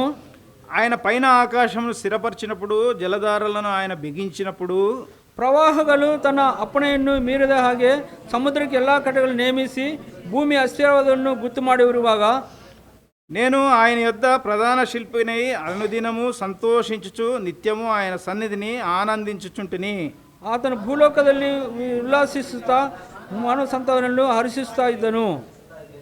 సో ఈ వాక్యాల్లో నేను పుట్టి తిని, నేను అక్కడ ఉంటిని, నేను ప్రధాన శిల్పినై ఉంటిని, ఆనందించుచుంటిని, సంతోషించుచుంటిని అని ఎవరిని గురించి రాసినారు? ಈ ವಾಕ್ಯಲ್ಲಿ ನಾನು ಹುಟ್ಟಿದನು, ನಾನು ಅಲ್ಲಿದ್ದೀನಿ, ನಾನು ಪ್ರಧಾನ ಶಿಲ್ಪಿ ಆಗಿದ್ದನು, ನಾನು ಸಂತೋಷ ಪಡ್ತಾ ಇದ್ದೀನಿ ನಮ್ಮದು ಯಾರ ಬಗ್ಗೆ ಹೇಳಿದರು? యేసు ప్రభు గురించే రాసినారు. ನಮ್ಮ ಕರ್ತನ ಯೇಸು ಬಗ್ಗೆ ಬರೆದಿದ್ರು. కాబట్టి సృష్టింపబడక మునుపు యేసు ప్రభు ఆయన దేవుని యొక్క సన్నిధిలో ఉన్నాడు. ఈ సృష్టి ಮಾಡక మొదలు ಅಲ್ಲಿ ನಮ್ಮ ಕರ್ತನ ಯೇಸು ಸ್ವಾಮಿ ಅಲ್ಲಿ ಇದ್ದರು. ఆయన ఆది సంభూతుడుగా అతను మనకు ఉద్భవించినాడు. ಆತನ ಆದಿ ಸಂಭೂತನಾಗಿ ಈ ಲೋಕಕ್ಕೆ ಜನ್ಮಿಸಿದನು. ఆయన ప్రథమ ఫలముగా మనకు ఇవ్వబడినాడు. ಆತನ ಪ್ರಥಮ ಫಲವಾಗಿ ನಮಗೆ ಕೊಡಲ್ಪಟ್ಟನು. ఆయన పునరుత్థానంలో కూడా ప్రథమ ఫలముగా ఆయన లేపబడినాడు. ಆತನ ಪುನರುತ್ಥಾನ ಪ್ರಥಮ ಫಲವಾಗಿ ಆತನ ಎಬ್ಬಿಸಲ್ಪಟ್ಟನು. కాబట్టి ఆ దేవుడు సృష్టిని అంతా తయారు చేసేటప్పుడు అక్కడ అతనితో పాటు యేసు ప్రభు కూడా ఉన్నాడు. ದೇವರು ಸೃಷ್ಟಿಯನ್ನು ಸೃಷ್ಟಿ ಮಾಡುವಾಗ ಅಲ್ಲಿ ಸಹ ಯೇಸು ಸ್ವಾಮಿ ಅವರು ಅಲ್ಲಿದ್ದರು. ప్రధాన శిల్పి, చీఫ్ ఆర్కిటెక్ట్ గా ఉన్నాడు. ಆತನ ಪ್ರಧಾನ ಶಿಲ್ಪಿಯಾಗಿ ಅಲ್ಲಿದ್ದನು. ప్రధాన శిల్పి అంటే ఏం చేస్తాడు? ಪ್ರಧಾನ ಶಿಲ್ಪಿ ಏನ್ ಮಾಡ್ತಾನೆ? ఒక ప్లాన్ ఇస్తాడు. ఆ ప్లాన్ ప్రకారమే ఆ యొక్క కట్టడము కట్టబడుతుంది. ಒಂದು ಪ್ಲಾನ್ ಕೊಡ್ತಾರೆ. ಆ ಪ್ಲಾನ್ ಪ್ರಕಾರ ಬಿಲ್ಡಿಂಗ್ ಕಟ್ಟಲ್ಪಡ್ತದೆ. కాబట్టి ఆయన నరులను చూచి ఆనందిస్తున్నాడు. ಆತನ ನರನ್ನು ನೋಡಿ ಸಂತೋಷ ಪಡ್ತಾ ಇದ್ದಾನೆ. దేవుడు ఈ సృష్టి అంతా ఎంతో గొప్పగా చేసినాడు అని చెప్పి అతను ఆనందిస్తున్నాడు. ದೇವರು ಸೃಷ್ಟಿ ಎಷ್ಟೋ ದೊಡ್ಡದಾಗಿ ಉಂಟು ಮಾಡಿದ ಸಂತೋಷ ಪಡ್ತಾ ಇದ್ದನು. యెషయా గ్రంథం 53లో కొన్ని వచనాలు చూసుకుందాం. ಯೆಶಾಯ ಗ್ರಂಥ 53 ಕೆಲವು ವಚನ ನೋಡ್ಕೊಳ್ಳೋಣ. యెషయా 53, ಯೆಶಾಯ ಗ್ರಂಥ 53 రెండవ వచనం, మూడవ వచనం అన్ని చదవచ్చు. అయితే 1-2 వచనాలు చదువుకుందాం. ಕೆಲವು ವಚನಗಳು ನಾವು ಓದಿಕೊಳ್ಳೋಣ. రెండవ వచనం అందరూ కలిసి చదువుకుందాం. ಎರಡನೇ ವಚನ లేత మొక్కవలెను, ఎండిన భూమిలో మొలిచిన మొక్కవలెను అతడు ఆయన ఎదుట పెరిగెను, అతనికి స్వరూపమైన సొగసైన లేదు. ಚಿಗುರಿನ ಹಾಗೆಯೂ ಅವನು ಯೆಹೋವನ ಸನ್ನಿಧಿಯಲ್ಲಿ ಬೆಳೆದನು. ಅವನು ಯಾವ ಅಂದ ಚಂದವಿರಲಿಲ್ಲ, ನಾವನ್ನು ನೋಡಿದಾಗ ನೋಡತಕ್ಕ ಯಾವ ಲಕ್ಷಣವೂ ಕಾಣಲಿಲ್ಲ. 4వ వచనం, ಅತನು మన రోగములను భరించెను, ನಮ್ಮ ಸಂಕಟಗಳನ್ನು ಅನುಭವಿಸಿದನು, మన వ్యసనము ಅವನು ಹೊತ್ತ ಹೊರೆಯು ನಮ್ಮ ಸಂಕಟವೇ ಹೌದು. ನಾವಾದರೂ ಆತನು ದೇವದಿಂದ ಬಾಧಿತನು, ಪೆಟ್ಟು ತಿಂದವನು, ಕುಗ್ಗಿಸಲ್ಪಟ್ಟನೆಂದು ಭಾವಿಸಿಕೊಂಡೆವು. 5వ వచనం, 5ನೇ ವಚನವು ನಮ್ಮ ದ್ರೋಹಗಳ ದಯೆಯಿಂದ ಅವನಿಗೆ ಗಾಯವಾಯಿತು, ನಮ್ಮ ಅಪರಾಧ ನಿಮಿತ್ತ ಅವನಿಗೆ ಜಜ್ಜಲ್ಪಟ್ಟನು, ನಮಗೆ ಶಿಕ್ಷೆಯುಂಟು ಮಾಡುವ ದಂಡನೆಯನ್ನು ಆತನು ಅನುಭವಿಸಿದನು. ಅವನು కాబట్టి ఆయన అటువంటి పొజిషన్లో ఉన్న దేవుని కుమారుడు ఒక మనిషి అవిధేయత ద్వారా, రోమా పత్రిక 5వ అధ్యాయంలో దాని గురించి ఉంటుంది.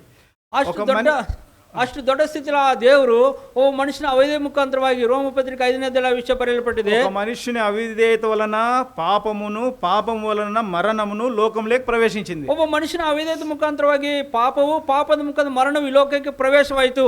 దేవుని యొక్క గొప్ప ప్రణాళిక ఏమిటంటే, ದೇವರ ಒಂದು ದೊಡ್ಡ ಪ್ರಣಾಳಿಕೆ ಏನಪ್ಪಾ ಅಂದ್ರೆ, ఆయన సమస్తమును మన కొరకు సృష్టించి సమకూర్చి దానిని ఏలుడు అని ఆదికాండంలో ఉంది. ಆತನ ಸಮಸ್ತವನ್ನು ಸೃಷ್ಟಿ ಮಾಡಿ ನಮಗೋಸ್ಕರ ಕೊಟ್ಟು ಇದನ್ನು ಪಾಲುಗಿರಿ ಎಂಬುದಾಗಿ ಹೇಳಿದನು. అయితే ఆ ఏలేటువంటి అధికారం మనము అవిధేయత ద్వారా, మొదటి మానవుని అవిధేయత ద్వారా పోగొట్టుకొని, ಆ ಪರಿಪಾಲನದ ಅಧಿಕಾರವನ್ನು ಮೊದಲನೇ ಮಾಡುವಂತ ಆದಾನ ಮುಖಾಂತರವಾಗಿ ನಾವು ಕಳ್ಕೊಂಡಿದ್ದೀವಿ. మరణము మనల్ని ఏలేదట్లుగా మనం చేసినాం. మరణం ನಮ್ಮ ಪರಿಪಾಲನೆ ಮಾಡುವಂತೆ ನಾವು ಮಾಡ್ಕೊಂಡಿದ್ದೀವಿ. ఆ మరణం నుంచి మనం మళ్ళా తప్పించుకొని, అంటే రెండవ మరణం నుంచి మళ్ళా తప్పించుకొని సమకూర్చబడాలంటే ದೇವಾದಿ ದೇವಡೈನ ಯೇಸು ಪ್ರಭುವೇ ఆయన మన మధ్యకు రావాల్సి ఉంది. ಆ ಎರಡನೇ ಮರಣದಿಂದ ನಾವು ಪಾರಾಗಿ ನಾವು ಪುನಃ ತಿರುಗಿ ಸೇರ್ಬೇಕಂದ್ರೆ ಆ ದೇವಾದೇವನೇ ಮನುಷ್ಯನಾಗಿ ಈ ಲೋಕಕ್ಕೆ ಬರಬೇಕಾಗಿತ್ತು. కాబట్టి ఆయన నీ పాపం కొరకు నా పాపం కొరకు ఈ లోకానికి వచ్చినాడు. ಅದರಿಂದ ಆತನು ನಿನ್ನ ಪಾಪಕ್ಕೋಸ್ಕರ ನನ್ನ ಪಾಪಕ್ಕೋಸ್ಕರ ಈ ಲೋಕಕ್ಕೆ ಆತನು ಬಂದನು. మన కొరకు రక్తం కార్చినాడు, ప్రాణం పెట్టినాడు. ನಮಗೋಸ್ಕರ ರಕ್ತವನ್ನು ಸುರಿಸಿದನು, ಪ್ರಾಣವನ್ನು ಕೊಟ್ಟಿದನು.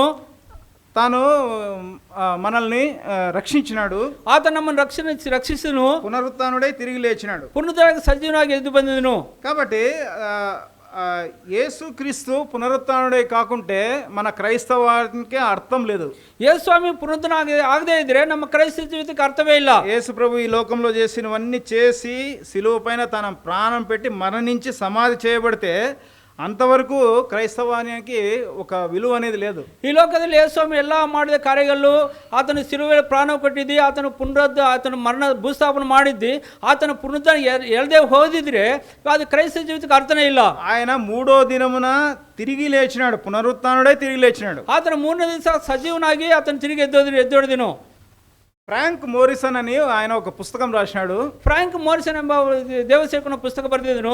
గొప్ప విద్యావేత్త, స్కాలరు, జర్నలిస్ట్ అయిన ದೊಡ್ಡ ವಿದ್ಯಾವೇತ್ತ ಮತ್ತು ಆತನ ಒಂದು ಸ್ಕಾಲರ್, ಆತನ ಜರ್ನಲಿಸ್ಟ್ ಆಗಿದ್ದಾನೆ. హూ మూవ్డ్ ది స్టోన్ అని ఒక పుస్తకం రాసినాడు.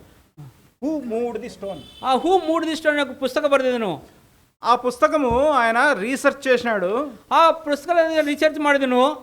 ప్రతి సంవత్సరము ఈస్టర్ పండుగ రోజు క్రైస్తవులంతా గొప్పగా ఆయన లేచినాడు, పునరుత్థానమై తిరిగి లేచినాడని గొప్ప కేకలు వేస్తుంటారు. ప్రతి ವರ್ಷ ఈస్టర్ ದಿವಸ ಆತನು ಪುನರುದ್ಧಾಗಿ ಸಜೀವನಾಗಿದ್ದು ಬಂದು ದೊಡ್ಡವಾಗಿ ಬೊಬ್ಬೆ ಹಾಕ್ತಾ ಇದ್ದಾರೆ. ఇది అబద్ధము అని నిరూపించాలని చెప్పేసి వాళ్ళు అక్కడ కుట్ర పన్నినారు. ఇది సుಳ್ಳು ಎಂಬುದಾಗಿ ನಿರೂಪಿಸುವ ಒಂದು ಕುಟ್ರ ಆತನು ಹೊಂದಿದನು. మీరు ఒక రీసెర్చ్ చేసి మీరు ఒక పుస్తకం రాయండి, ఇది అబద్ధమని మనం నిరూపిస్తామని వాళ్ళు నిర్ణయించుకున్నారు. ಇದೊಂದು ಸುಳ್ಳು ಎಂಬುದಾಗಿ ನಾವು ನಿರ್ಣಯಿಸೋಣ, ನಾನು ಒಂದು ಪುಸ್ತಕ ಬರೆಯ ಎಂಬುದಾಗಿ ಒಂದು ನಿರ್ಣಯ ತಗೊಂಡಿದ್ರು. 30 సంవత్సరాలు ఆయన తన పరిశోధన కొనసాగించినాడు. 30 ವರ್ಷ తన పరిశోధన కొనసాగుతూ ಬಂದಿದನು. 30 సంవత్సరాల్లో అతను అనేక ప్రాంతాలు తాను తిరిగి ఎన్నో సాక్ష్యాలు తాను సంపాదించినాడు. 30 ವರ್ಷ అతను ಎಲ್ಲಾ ಪ್ರಾಂತಗಳಲ್ಲಿ ತಿರುಗುತ್ತಾ ಎಷ್ಟೋ ಸಾಕ್ಷ್ಯಗಳನ್ನು ಸೇಕರಣೆ ಮಾಡಿದನು. ఎన్నో గొప్ప ఎవిడెన్సెస్ తాను సంపాదించినాడు. ఎಷ್ಟో సాక్ష్యాలను సేకరణ ಮಾಡಿದನು.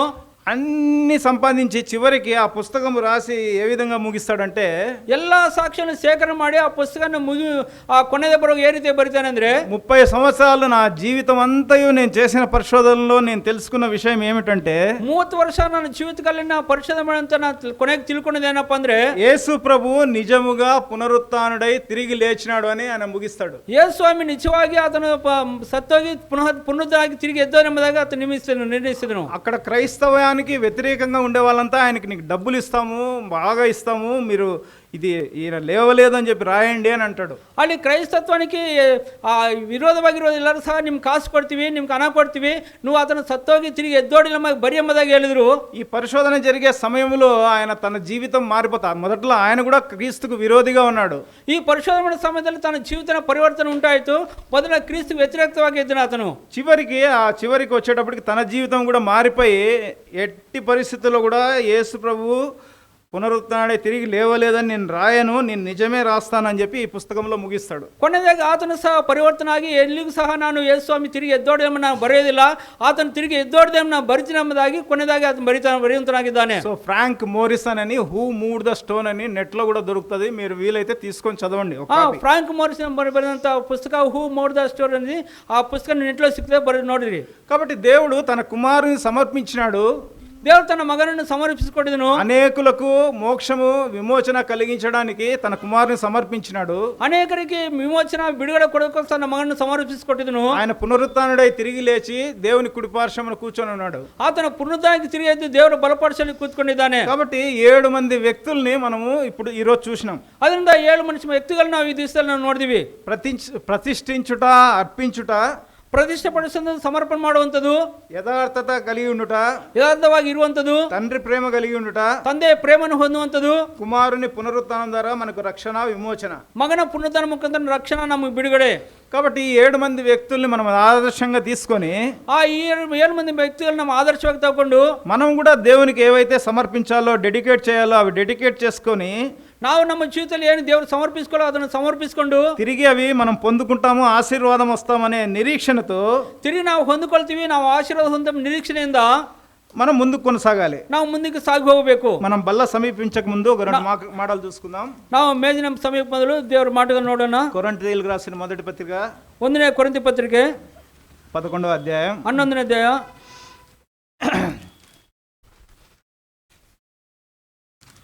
మొదటి కొరింథీ 11వ అధ్యాయం 28వ వచనం.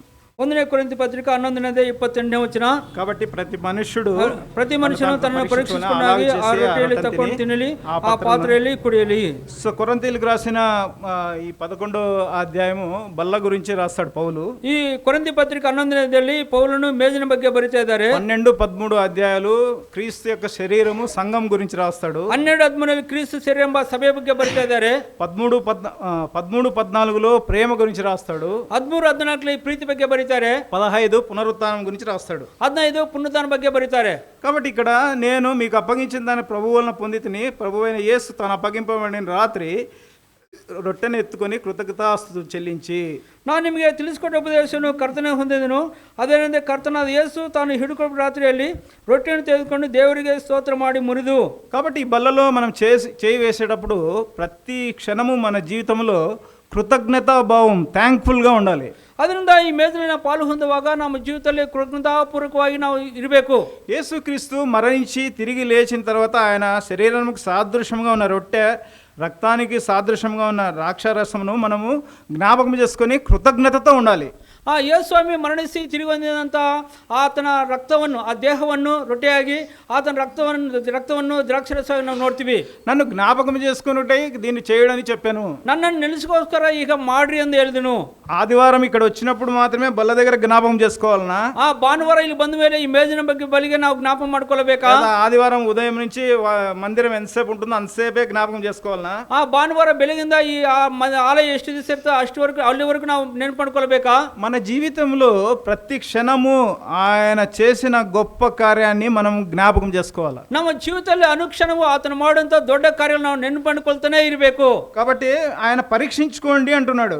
ಆತನ ಪರೀಕ್ಷೆ ಮಾಡಿಕೊಳ್ಳಿ ಎಂಬುದಾಗಿ ಹೇಳ್ತಾ ಇದ್ದಾನೆ. ఎవరితో పరీక్షించుకోవాలా? ఎవరికి మనము ప్రమాణంగా తీసుకోవాలా? ಯಾರನ್ನೇ ಪ್ರಾಮಾಣಿಕವಾಗಿ ತಗೋಬೇಕು? మన మందిరంలో ఉన్న ఒక పెద్దని ప్రమాణికంగా తీసుకోవాలనా? ನಮ್ಮ ಆಲಯದಲ್ಲಿಂದ ದೊಡ್ಡ ಹಿರಿಯರನ್ನು ನಾವು ಪ್ರಾಮಾಣಿಕವಾಗಿ ತಗೋಬೇಕಾ? లేదా మన తోటి సహోదరుని విశ్వాసిని ఆదర్శంగా తీసుకోవాలనా? ನಮ್ಮ తోటి విశ్వాసిಯನ್ನು సహోదరను ప్రామాಣಿಕವಾಗಿ తಗೋಬೇಕಾ? యేసు ప్రభువునే మనము ప్రామాణికంగా తీసుకోవాలి. ಯೇಸು ಸ್ವಾಮಿ ಅವರನ್ನೇ ಪ್ರಾಮಾಣಿಕವಾಗಿ ನಾವು ತಗೋಬೇಕು.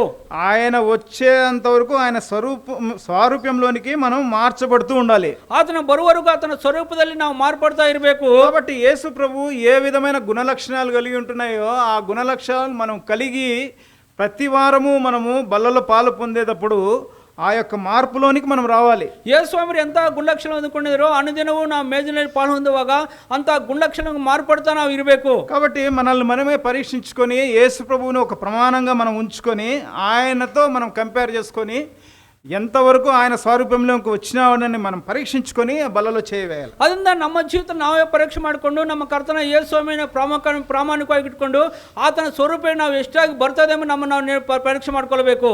కాబట్టి ఒకవేళ మన మరణం ఆలస్యం అయితే లేదా ప్రభు వచ్చేది ఆలస్యం అయితే ప్రభువు వచ్చే వరకు ఆయన మరణాన్ని ఈ విధంగా మనం ప్రచురించాలి. ಒಂದು ವೇಳೆ ನಮ್ಮ ಮರಣ ಆಲಸ್ಯವಾದರೆ ಕರ್ತನ ಬರೋಣ ತಡವಾದರೆ ಕರ್ತನ ಬರುವವರೆಗೂ ನಾವು ಈ ರೀತಿಯಾಗಿ ಪರೀಕ್ಷೆ ಮಾಡಿಕೊಳ್ತಾ ಇರಬೇಕು.